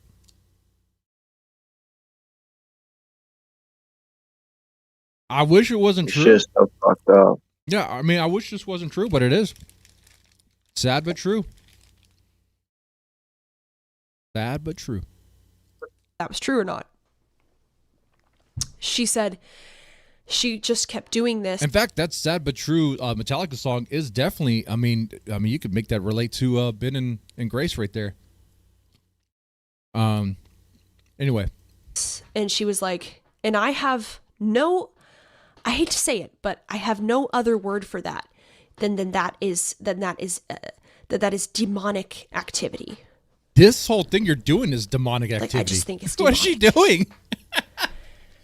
And I was like, what was that? Was that autism right there, Ray Sachs? I couldn't tell what that shit was. I don't know. Like a cross sign? She's like, I don't know. She was like trying to do a diagram for us, like, but I don't know. Weird. Like in my head, I was like, okay, demonic. We're introducing the word demonic here. Okay. All right. And once again, I said to her, like, I definitely communicated your communications with me to Dad, and I would talk about them. I'm not going to say that's not true. But you cutting off from me made me completely like hang on him for support. Like, once again, like, I, of course, trusted him more than you. I'll admit that. Like, that's true. And I will admit, like, yes, I did discuss my communications with you, especially when they got crazy. But the fact, like, I'm just saying, what you were trying to do there, which was to break me and him apart, which I think is controlling, but like, whatever, let's just grant it to you that that's a good thing to do. If you wanted to do that, cutting off from me completely was not doing that. And then I followed that up by saying, well, God, I just had it on the tip of my tongue. What did I say? What did I say? She has to remember what Ben told her to say here. What did my dad tell me to say here? It was a good line. Yeah. I don't remember what it is. I say at that point. Hold on, I just had it on the tip of my tongue. Oh, I said, well, if you thought that was the case and you thought that was demonic activity, why would you talk to me now? Because according to you, I mean, my relationship with Dad hasn't changed. Like, we're still in the same position that you were in when you decided to cut off from any communication with me. So why would you decide to communicate with me now? Like, in this room, why would you talk to me? And she just looked at me and she was like,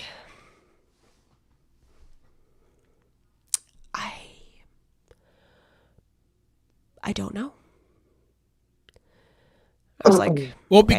because she still has a desire to communicate with you and let you know the door is always open, because she's still your parent, she's still your mom, and she still loves you, and she wants what she perceives to be the best for you. And even your chat perceives that to be the better option for you, Grace. Even my chat would agree. But that's why. And she wanted to be in person, face to face. Maybe he recorded, maybe he didn't. He said he didn't record it here. Okay, but she was willing to take that chance. And yeah, I see why she did it. I mean, I think that's pretty basic logic. Like, I haven't said I'm not going to discuss this with anyone else. Well, I'm pretty obviously going to talk to my dad about it, and then also tell my...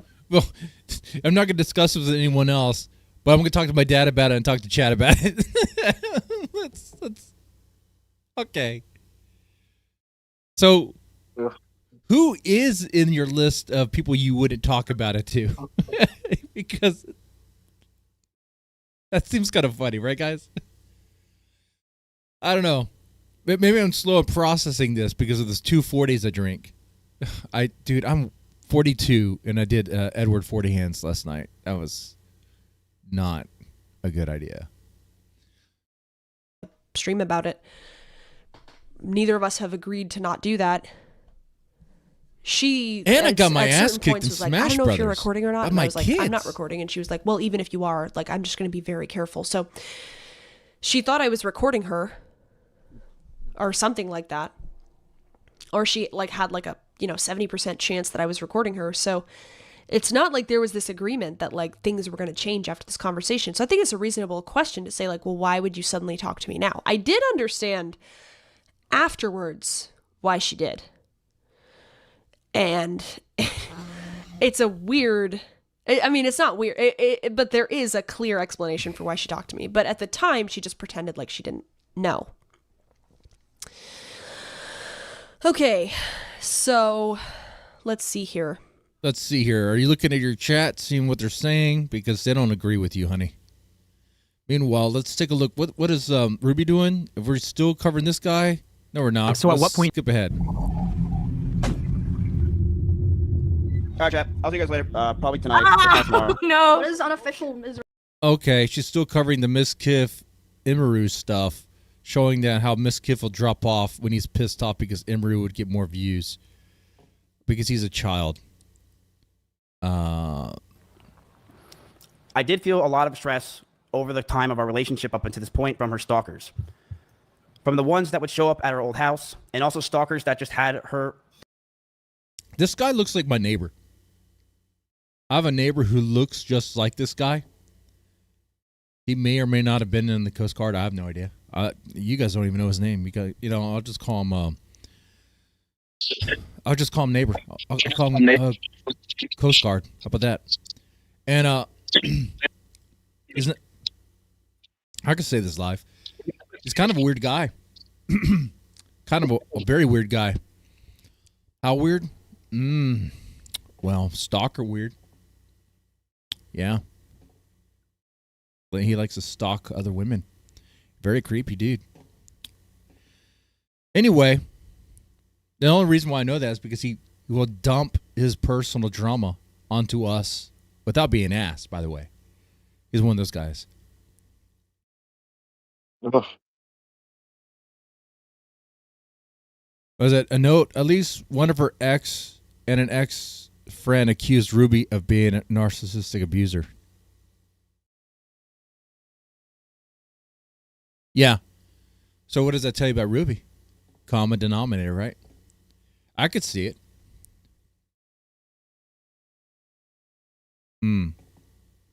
Well, I think her interest in this is purely because it's trending. It's what everyone else is talking about. It's supposed to be good for the views. It would be. But, like, it's like, what is her channel really into? Had from her TikTok postings. Let's see what she's doing right now. But something to her when the stalkers continued. And I got even... Okay, she's still doing that. All right, Grace, your time to shine. I have a couple more bullet points. So she said to me that she thinks that I am just a puppet for my dad and nothing more. It was like... Well, you kind of are, honey. She was like... And, I'm, again, not quite remembering how we got to these different points, but it was about like a 40-minute conversation. So I think I said something to her like,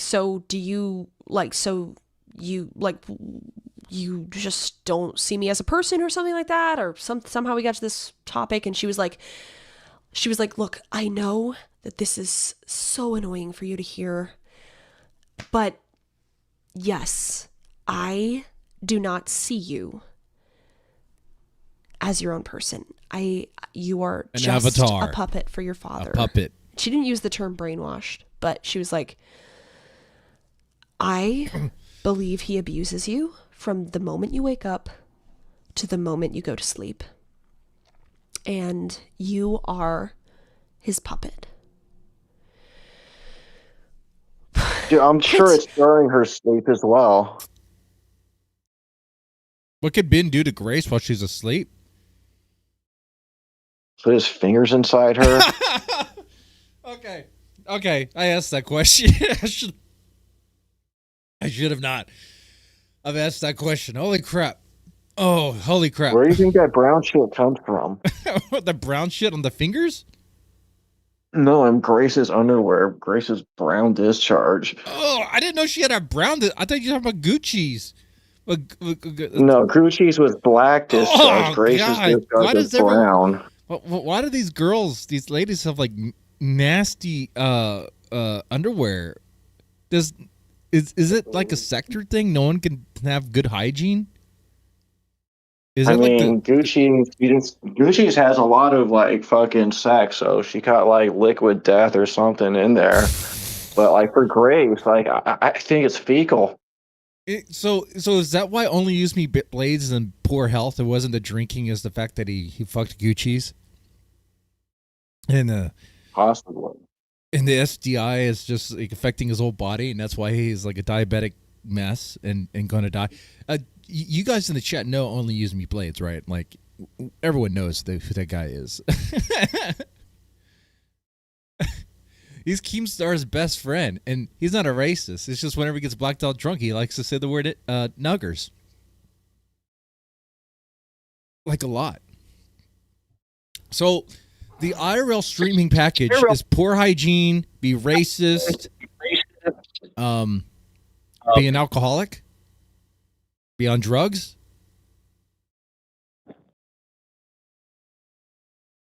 I think so. I couldn't really take seriously because just in my head, I'm like, well, you clearly don't think that, because otherwise, why would you be talking to me? Like, that doesn't even make any sense. That doesn't even make any sense with what you're saying. Like, you don't think that's true, because otherwise you wouldn't be talking to me. But I don't say any of that stuff. I'm just like, okay, all right. I'm trying to go along with this framework. Okay. Then when we were talking about... Oh, yeah, chat. And that's why whenever I hear Adam talk about his alcoholism, I'm like, dude, whatever you say, Only Use Me Blades has been through much worse, okay? And that dude didn't whine about it.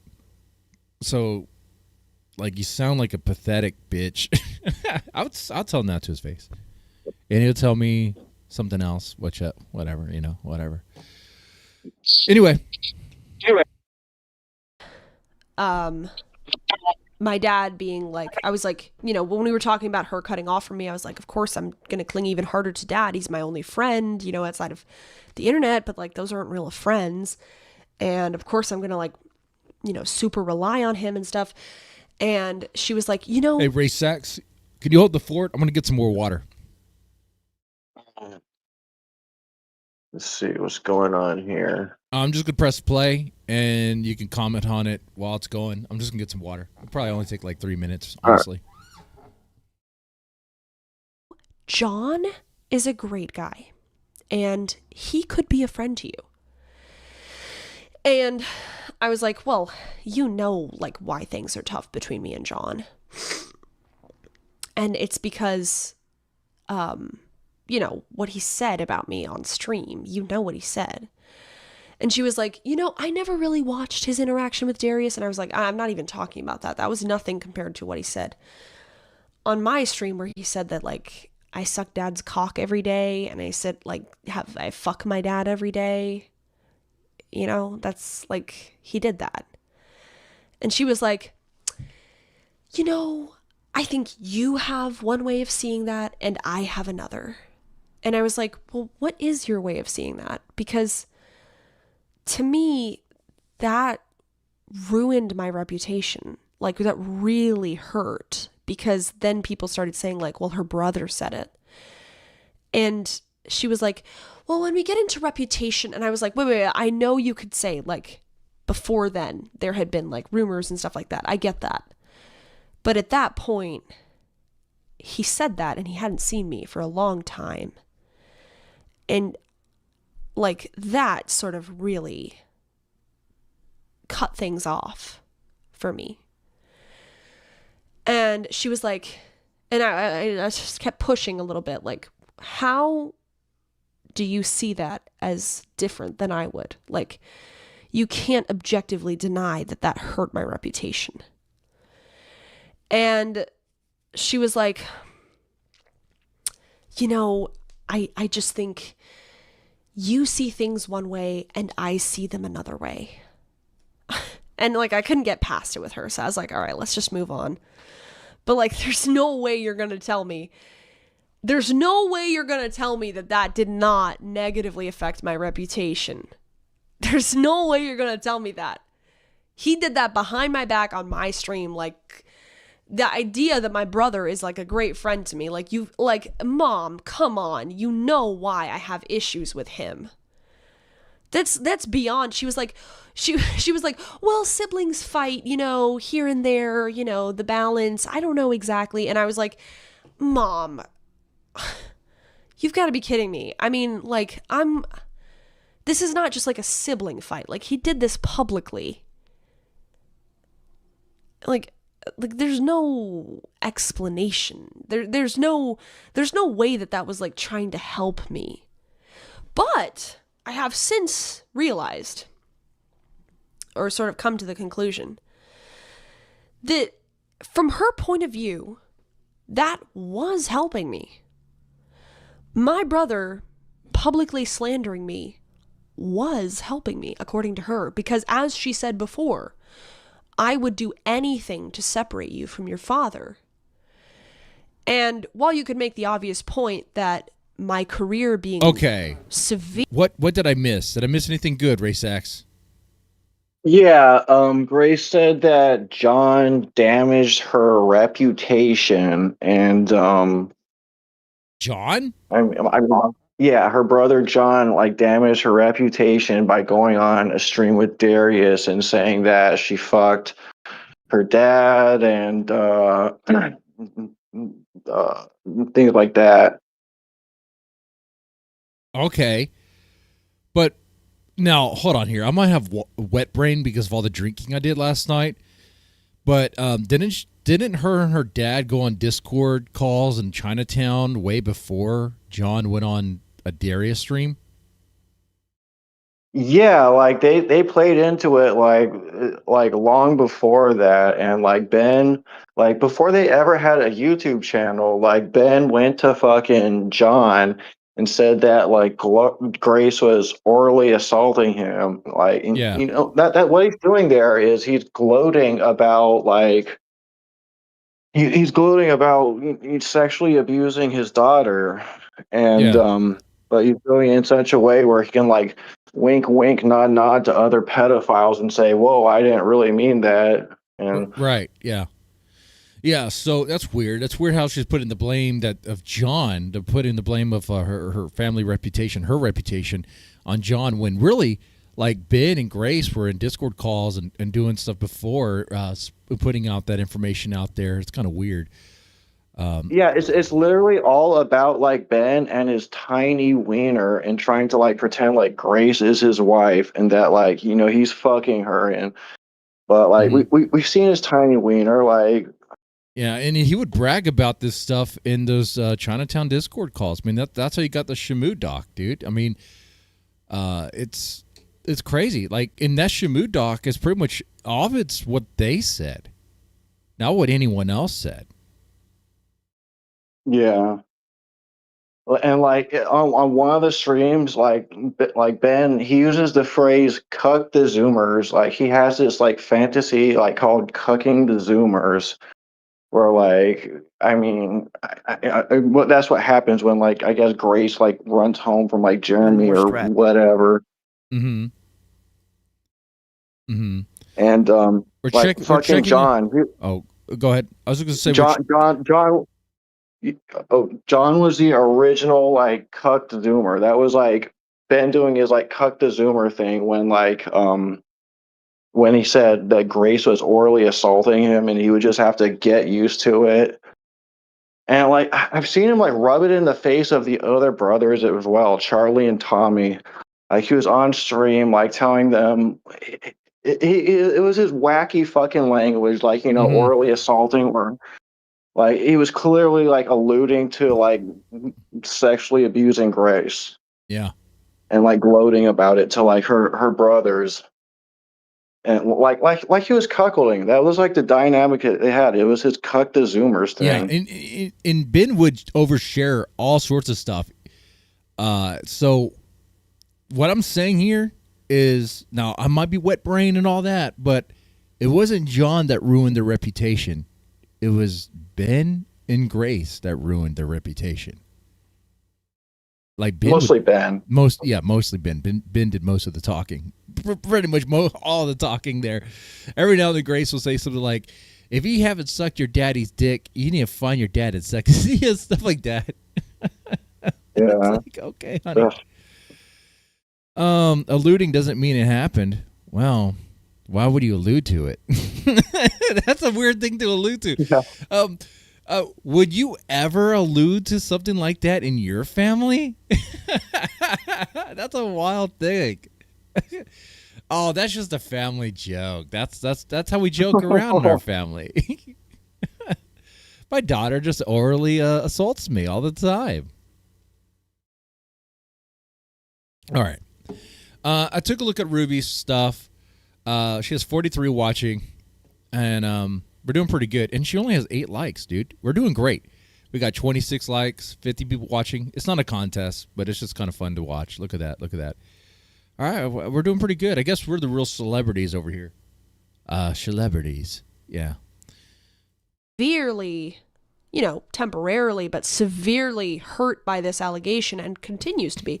Well, you could make the case that, of course, that's going to make me even more clingy to my dad because he's a real life person who I trust and I love and I've grown up with, right? But like putting that aside, from her and apparently my brother's point of view, because she backs him doing that, she didn't say like, I don't think that was a good idea. She was like, we have different opinions.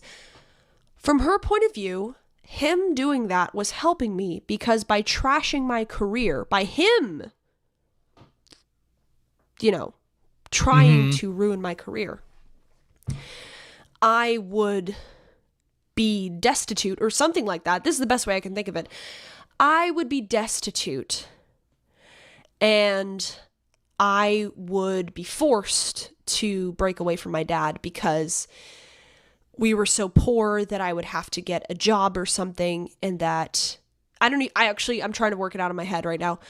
I guess it would be something like I would eventually be destitute and I would have to reach out to my mom and my brother for support, and they would lay these boundaries out like you can't be around your dad if we're going to help you, and then eventually I would be reliant on them or dependent on them because I couldn't support myself. Even her chat saying, hey, Ben slapped your ass on stream. This is hard to say it was slander or hurt your career when you doubled down on it, Grace, and leaned into the whole I love my daddy content. Yeah, okay. And then I would be finally separated from my dad. So I think that's what she means by her different perspective. Again, she didn't clarify it, so I don't know, but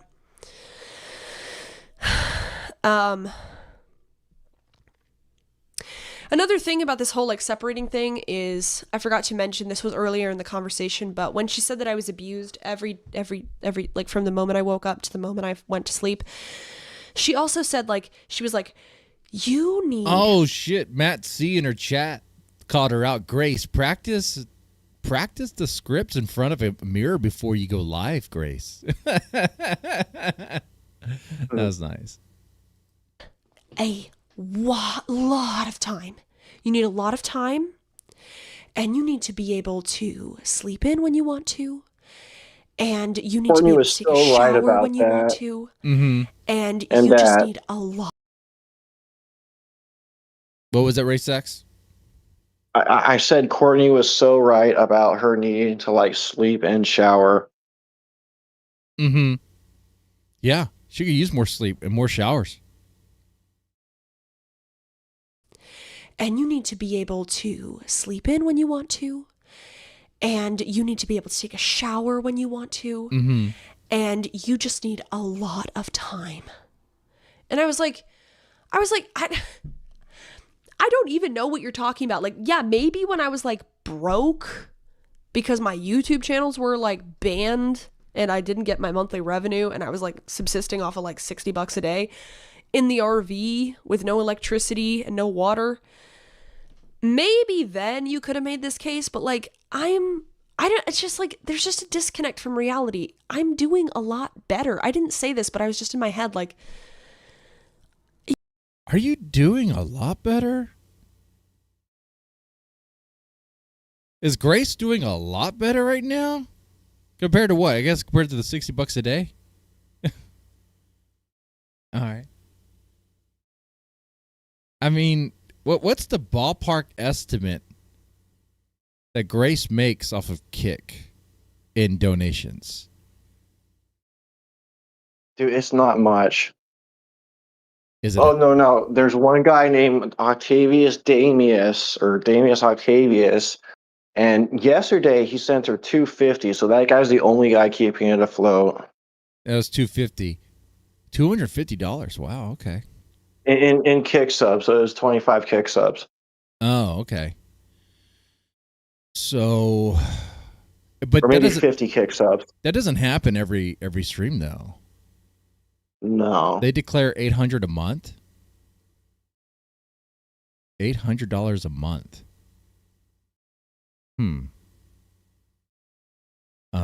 I'm pretty bad at math, but I'm pretty sure you can make more than that working at McDonald's part-time.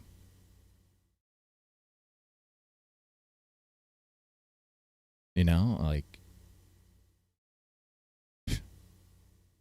okay. You're watching my Well, Ben streams. I'm doing a can't work lot. in food service because he leaks shit constantly. He gets shit on the food. Well, I farted here. I didn't shit my pants. Guys, that's all I did. Did you hear that fart? Sorry. That was rude. I gassed it up. Even after gassing it up, do I still have more viewers than Ruby? Better. I'm in an apartment. Ooh, let's find out. Showering regularly. Oh, shit. She dropped to 38. Cooking meals. Like, dude. Wait, even hold if on. you, like- Hold on. Ruby dropped to 38? Let's look at her face. Of course, there was no allegation, no cheating. There were questions, legit questions, which Danya, most of it. What is she refuses to watching? answer, and, This dude who's playing what chess? he answers actually is, Yeah. I I'm think the sorry guy to on the explain, left but it's died and the guy on embarrassing the because it right just is doesn't bullying fit. him. And I'm going to prove you right now that But there's like chess drama now because of Chess Penguin's drama? E0. simply not fit. Yeah, the guy on the left died. I think by suicide. I'm not sure though. And like the guy on the right was like always accusing him of cheating, and so like now he's gloating about his death, and it's been a whole drama Wow. thing. Man, who really cares about chess drama? Oh, it went up to 40. That's cool, man. I gassed myself, and we're at 54, dude. Maybe I need to gas myself again. No. All right. Pretty cool.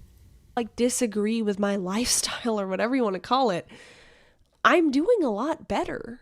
Like, it's like you're not even like following things. Like, I hate to say it, but like Damius has like been incredibly generous. I'm picking my life back up. I'm losing weight or whatever. You like, there's all these little things. She'll like, get a spike in views when I have D-Dog lighting comes and a over. camera, and I have more viewers. I and mean, like, we'll all I'm be streaming more watching. regularly. Like,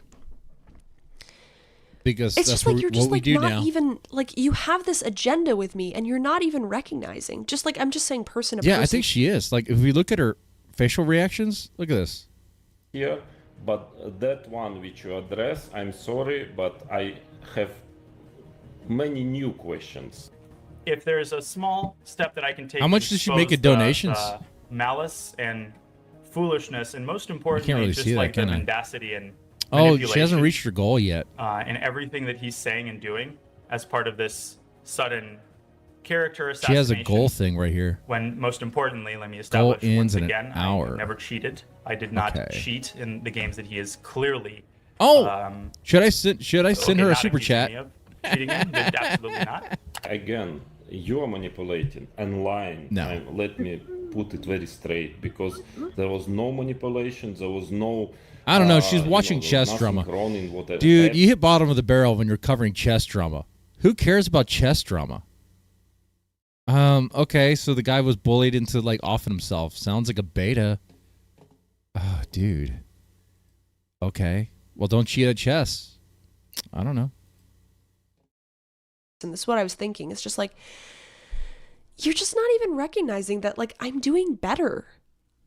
You're stuck in this like, I mean, I don't know how else to say it except you're projecting your relationship with dad onto me. Why doesn't You're D-Dog just projecting panel the up fact that with her? I They could agree. Talk more And I about said this to her at the end, but what they like, fight about. you did not have like normal routines and a work life and a social life when you like were living with dad. It was fucking crazy. And guys, we're like $8 away from our goal. You know? So that's cool. We're doing great. And whether you say he failed Do I you or even you have a failed goal? him, I don't like, even I have a agree. goal. It was objectively a dysfunctional situation. But you're projecting your relationship with my father onto me. And I think I said to her at one point, I was like, you know, this puppet thing. I said to her, I understand you say that I'm a puppet, but what's the difference between me being a puppet of my dad and me just being a person who agrees with him on everything and loves him and disagrees with you and your framing. No, you agree with your dad on like everything. And you have to go to him for everything as well. Yeah, Grace is not able to leave Bend for longer than a day at a time. Like, and that's been the situation every time except for like the jail time. That's the only time when like Ben has like been away from Grace for longer than a day because he's addicted to sniffing her pussy. But Ray Sachs, come on, she was able to leave Ben when she hung out with Jeremy and OPC Don. Yeah. Dude, that guy Jeremy, he was in like the chat of this stream saying, "Hey, don't let me in with OPC." that fucking. Hey, do you think she had any intentions of staying overnight in a motel with Jeremy and OPC Don? I really doubt that. I didn't even know that was the plan. And like Grace said that there's like no way she would have stayed in a hotel with like those two guys. Yeah. Can you imagine that? Between OPC Don and Jeremy, there's a non-zero chance that some sort of SA thing would have happened. I'm just saying, dude. I don't know. Yeah, they would both try to hold her down, but neither one would be able to like get erect. So, man, she wouldn't get fully raped, but they would try. We're joking, Jeremy. We're working our comedy routine here. Okay, this is a comedy podcast. Okay, all right. Yeah. So yeah, I mean, I think Jeremy wouldn't take no for an answer. He did follow Grace for like, I don't know, like it looked like 3 miles of walking all the way to the bus stop, to the train station. Yeah, that was crazy how he tried to like restate that into him like defending Grace. Oh, I had to protect her from the neighborhood. Dude, if there were like black guys in their neighborhood and saw Jeremy walking next to Grace, they would have raped Grace just because of Jeremy being there. Life one. Okay. Yeah, dad jokes comedy. Howard McKenzie. Yeah. But you know, I think that just demonstrates Jeremy's what do you call that? Pervasiveness? Or there was another word I was going to use, but you know, I have wet brain today. Ubiquity? Yeah, maybe. Yeah. You know, he's just a solid guy, you know. The white knight of white knights. Okay. He's the ultimate gentleman. He's not going to let her walk the streets by herself. Really, honestly, Jeremy could have helped her get a train ticket. He bailed at the wrong time. He could have been like, Grace, this is how you get a train ticket. And it could have went a totally different way. But he didn't. Anyway. And she was like, you know? And I was like, isn't, like, in my head, I was just like, not in my head at the time, but later, I was just like, isn't saying that I'm a puppet a convenient way of denying me any agency in saying that I don't like the way you treated me and I like chose dad and not you? I don't know what to say. Like, I agreed with dad and not you. I sympathized with dad and not you.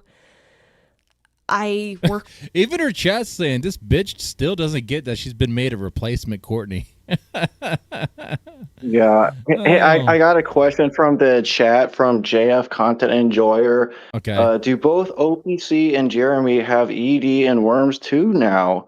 Well, I mean, OPC, he literally stuck his mouth up to like the septic tank in Ben's RV. Like, that was not like a safe thing to do. Like, he got the shit on his face. So yeah, he probably does have some fucking worms in his brain. And he spent multiple days with the septic tank. Is this a far-fetched thing to say that OPC, you know, consumer of Ben shit has like worms? Poop PC. Yeah. Yeah, for sure. Well, he himself might actually be a worm creature. I don't know if you know this or not, but like worms, nicotine is poisonous to. Well, nicotine is a poison, but it would kill a worm. Okay, this is how you know if you have worms in your system, or you might actually be fully infested and become a worm. If you take a Zen and it nearly kills you, you might be a worm. Yeah, try it, guys. Work with dad and not you. Now, I'm not a worm. I have like Isn't it two just of a these things in my convenient way mouth. of saying that I didn't really reject you because I'm just a puppet? Because it doesn't even make any sense. You don't think I'm a puppet because you're trying to talk to me as if I'm not a puppet. And so like that. But in person and away from your dad. The only way she can really get to you, like to try to reason with you, lies the fact that you don't really think I'm poopsie, like a robot like who's been programmed. Nobody thinks that. Shout out to Mackenzie. I like that one. Oh, poopsie. Yeah. By the way, guys, thank you guys for watching. We still have some more time. I think we'll wrap up around like, I don't know, like 5:30 or something. So we're doing pretty good. I think we're hitting our goal here. You guys having a good chill Sunday. Are you guys watching any games? You guys, do you watch sports, Race X? Oh, me, football? I mean, sometimes I watch like the MMA, but I don't watch a lot. I don't watch football or a lot of that type of thing. Oh, MMA, yeah. Does it count if you watch the female lingerie MMA? Oh, yeah, we watched that together in Discord once, didn't we? Yeah, that was good stuff. I would watch it with you guys, but it's while you could find those videos on YouTube, I think they would get age restricted real fast, like midstream. So, and besides, that's not what your guys are here for. You're here for the Thorp stuff, and you guys don't want to see, Gunner content. You guys don't want to see it. That might be like a late night stream idea, but honestly, I should probably be doing something else with my time. Anyway. Oh, can't take credit. Paro came up with that one. Oh, poopsie. That's right. That does sound like Hurricane. You don't want to steal his jokes because he does get serious about that.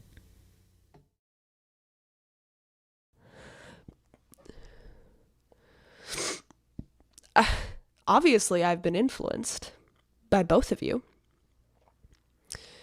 But, and I'm sorry, guys, I'm not reading the chat right now. I just want to get through my retelling of this so that I can just remember it without getting distracted. But, anyways, it just seems like a convenient excuse. And I don't know to what extent you actually believe it or not, but like, it just seems like an awfully convenient way to deal with my issues with you. So instead of talking to me and allowing me to be angry or sympathetic or whatever my emotional response might be, you deflect anything I might have to say because I've been programmed. Instead of dealing with my letter, you wave it away and say, you're not trying to minimize it, but I've been told by someone else that was really bad. Oh, her chat is calling her out too. Yeah, you're definitely a puppet. Definitely Ben's puppet. This one guy said, think about it, Grace. If it wasn't for an internet rando, you and Ben would be effed and you would be doing all the work to get some revenue. That's true. But I think the way streaming goes, like I only myself, I only have a few people that donate and really gift memberships. And of course, I'm appreciative of that. Of course, this is my livelihood. It's just kind of what I do for fun. Yeah. But if I was them, I would try everything I could to try to get more, I guess, fresh blood and more wells. Good luck on that. I don't know how they're going to do that. When I read it on stream, and it's not like everybody said that, like, that was nothing. And I wrote it by myself. Like, I hate to say this, but like my dad was asleep while I was writing it. I was sitting there listening to like Tchaikovsky and writing it and crying. Like, I wrote it on my own because I wanted to sort of process. Where is Paro right now? I don't know. He's probably, it's a Sunday. He's probably out with his family, I'd imagine. He's probably doing some real stuff. Or he might be on a panel stream right now. I have no idea. Tearing up some people, man. Bringing the hurricane. Process this. Anyways, so there's a few more things. Okay, so we got into the $10,000 thing. I brought it up. I think I said something about the settlement, and she like kind of jumped in and she was like, you know, I just want to say that you misrepresented me because I didn't actually see the offer. I didn't see the offer before it was the court date. Alicia, that's the name of her attorney, she didn't send it to me until like Monday after the court date, so like 5 days later. So, you know, I knew that would be used against me, but I didn't actually see it until then. Just wanted you to know that. Which, okay, so she's watching the streams. Okay, and she cares about whether things are represented fairly or not. Okay. So she just wanted to make that like little point to me, which I was like, okay, I didn't know that. I think I said something like, okay, well, that's not your fault. If you didn't see it then, she should have sent you the offer. But, you know, in my head, obviously, I'm like, well, if you just talked to me, I could have sent this to you and we wouldn't have to do this lawyer thing because your lawyer's incompetent, doesn't send you settlement offers until like a week and a half after they're sent, but like whatever. But I didn't say that. So, I said to her, I was like, okay, I wanted to ask you, I'm still asking questions. I'm just like, asking questions. I wanted to ask you about the $10,000 that you added to the settlement because, I think I said something like, I'm pretty sure you know that me and Dad are pretty poor. Like, we're pretty poor. And I'm just saying this like selfishly on my behalf, but like that's going to be an additional burden to our expenses, you know, another payment every month, another like debt. And I'm so you guys say she makes about $800 a month and they have to pay child support. And what's that? $300? And then you got utilities, you got to pay for the internet. You got to pay for the electricity or they cut it off. Yeah. You know, when they have to start paying the rent again, that's when things are really going to go like crazy. Because, you know, they're only at this apartment because the rent has been prepaid. Unless there's a miracle. Yeah. Unless there's some sort of miracle, some sort of Keno thing happens, and they get launched back into the I don't know, dude, launched back into it. Because you think about it, this is what's happening, man. I'm like the only live reactor that still reacts to them. You know, it's Keno Casino won't even really cover their stuff because it's not that good. You know, I'm your hype man, Grace. I think the only way Grace can like start making donos again is ditching Ben, because I think a lot of people like would send donos, but they don't want Ben using it to buy like food and, you know, making more shit. And see, that's like, if I were them, I would exploit that and be like, okay, let's create the illusion and keep that up. They tried to create delusion when they sent Grace to LA. That was all they could manage. It's like 1 day at the most. Yeah.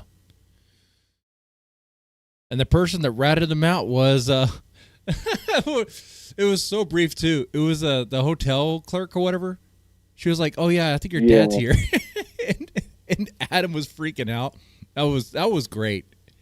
Seeing Adam get all paranoid about that. Where's Ben? Is Ben under the bed? Is Ben in the closet? Where's Ben? I know Ben's here. He was Sure, right you to be have- paranoid. Ben's a liar. Yeah. And he's scared of Ben. He is so scared. He doesn't want to get those worms, Ray Sachs. He doesn't want to get those poop worms. more money in your bank account than I do. Like, you know, it's just like, why? Why not just wrap this up? So there are a few responses she had to that. The first one was, she was like, oh, Joe about the Shabatoni. money. Yeah, she was he's about good. her bank account. He She helps was like, him out, I'm sure. you know, you might be surprised. I don't know if that's even true, that she has more money than me. And I was like, okay, you know, maybe you have a lot of expenses. I get that. And I'm trying to remember. And then she was like, well, you know, $10,000 is really not a lot of money. And I'm pretty sure that I couldn't even get that from your father. If he just agreed to it, I'm pretty sure that I couldn't even get it from him if I really wanted to, like, long term. So of course in my head I'm like, okay, so if you think that's true, why add this? Like, so you don't even think you can get this? Why draw this out then? Why not just drop it if you don't think you can actually force him to give it to you? If that's your perspective. But I didn't say that. So I said, I mean, $10,000 is a lot of money when you're poor. Chat, what about you? I mean, if you're poor and you're broke, 10,000 could be hard to get. I'm not. Man, I got a job. My wife has a job. And I make some YouTube money on the side. Not even I can like probably get 10,000.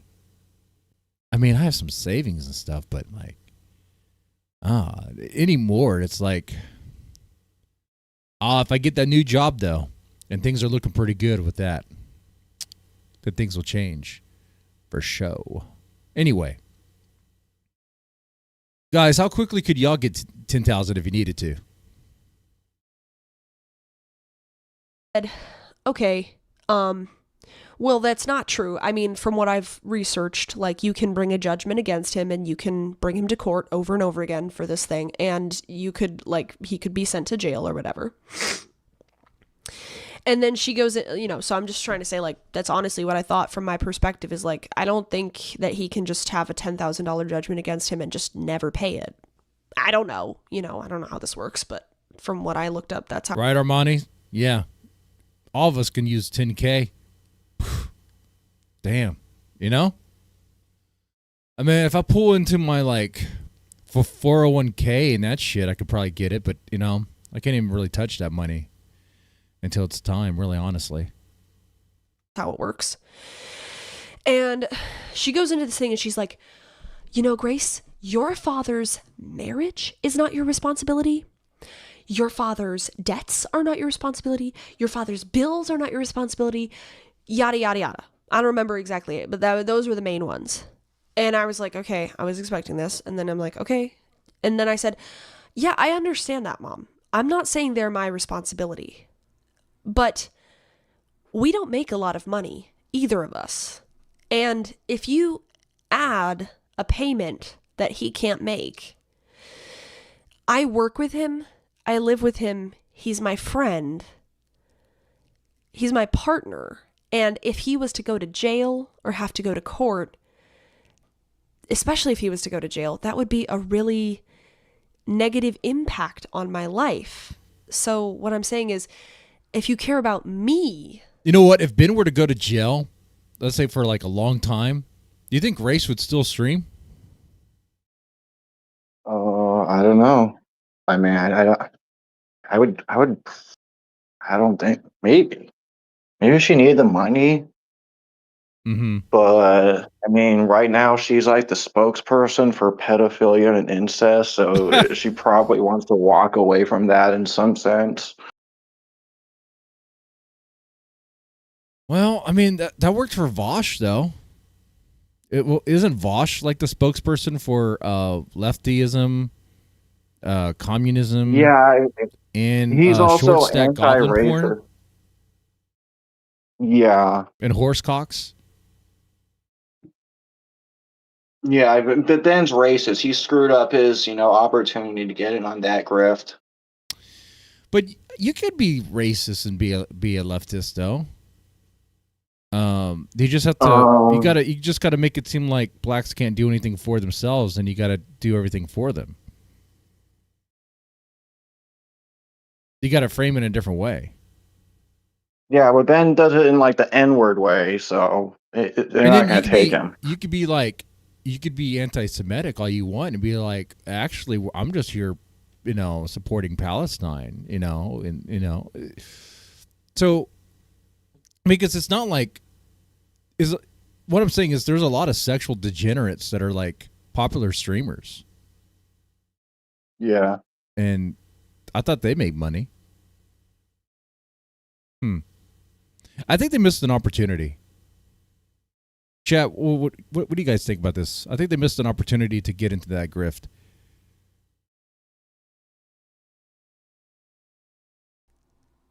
Why would you add this? Because I don't see them being very red Because pill. I'm just saying, like, this is going to negatively affect my life. And then at that point, she goes into one of her, again, like this is the second time or so, she goes into this sort of like mommy mode, mommy, whatever. And she goes, are you here to renegotiate the money? I swear to God, this is how she presented it. She was like, are you here to like renegotiate the money? Do you think that that's what you're here for? And I was like, okay, there's no need to get mad. I'm not. I'm just asking you. I'm not here to renegotiate the money. Keep in mind, I don't actually know what we're there for. I don't know. She wanted to have a conversation with you, Grace, about letting you know that the door is open, that you're welcome to come home to the real home at any time. That's the point. I was told is I'm going to have a conversation with her. And I was like, there's no need to get mad. I don't think I'm a lawyer. I don't think I'm here to renegotiate anything. And she goes, I'm not getting mad. I just like, I don't know if you know what we're here for. And again, I was like, I think we're just here to have a conversation. Keep in mind, I, again, don't really actually know what we're here for. Oh, look, we got Game of the Damned there. Is that... Who else is paneled up with Ruby? Oh, Mulaney. But it's the difference of subs that is... So, even if you have low KCIP, What's this drama? I've still got sub money. With, there's a streamer, iVixie, because she had receipts for every single... With, like, it's all funded by a gambling website called Stake. And that's how they're able to kind of pay out. They do like an hourly program for streamers, but apparently that program is being like massively cut back. I don't know if maybe because they had so much bad press, like numbers are down or. I mean, if YouTube's taught me anything, is that you don't even need to do that. You can just like hint at the idea that the algorithms won't favor you if you do something, and streamers will become like superstitious about like. Oh my God, are the algorithms going to favor me if I do this, or are they going to disfavor me? Moving back to Grace. It's bad when it's boring. You're like, okay. I'm not a part of the divorce formally, obviously, in court, so I don't know why we're here. I don't know why she agreed to this. I don't know why she's talking to me all of a sudden. I have no idea. My dad had 2 negotiation conversations with her attorney, and that's all I know. I wasn't privy to them. So anyways... I'm just seeing it as a way for me to get closure, personally. You think she rehearsed this? It sounded like it, huh? So then, yeah, for like 8 hours. Her attorney had popped in 2 times at this point, and the last time she popped in, she was like, do you guys know, like, there's no limit, but you know when you'll be wrapping up? And I was like, I think like 10 more minutes. And so 5 minutes after that, we were at the like 5 minutes left mark. We didn't have a timer, but I was just, vaguely think that was the time. So I had a question to ask her. I just said, like, just throwing this out there, do you think you'll go back to streaming when this is all over? And she was like, I'm sorry, Ella. Give it to Luna. I don't know. And I was like, okay. I just kind of like. I don't think your mom wants to return to streaming. I don't think she does. I'd be surprised if Courtney ever starts streaming again. Yeah, it's brought a lot of shame onto the family. Yeah. They probably hate streaming. They probably hate YouTube.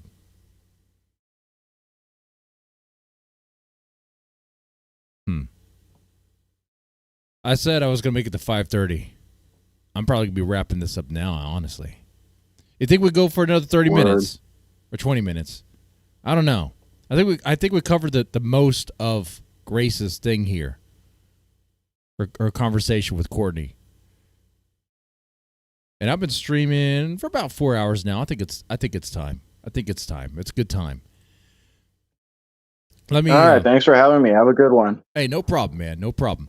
Hey, I'm going to go ahead and shout out everyone who's still watching here and active in the chat here. I thought this was a really good stream. You know, I'll be honest with you. Just about every stream before I stream, I'm like, what are we talking about today? You know, because there's not a whole lot happening.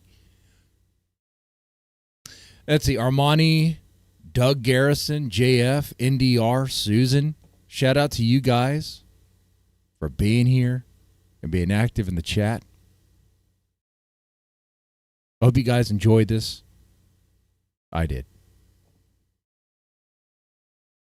Hey, who cares? How's it going? Why Court sound like a mother doing the right thing?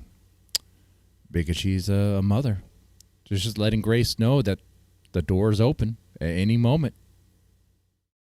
You just can't bring Ben with you. That's it. Pretty good. I think it's a pretty good offer. I think she should definitely take it, but you know she won't.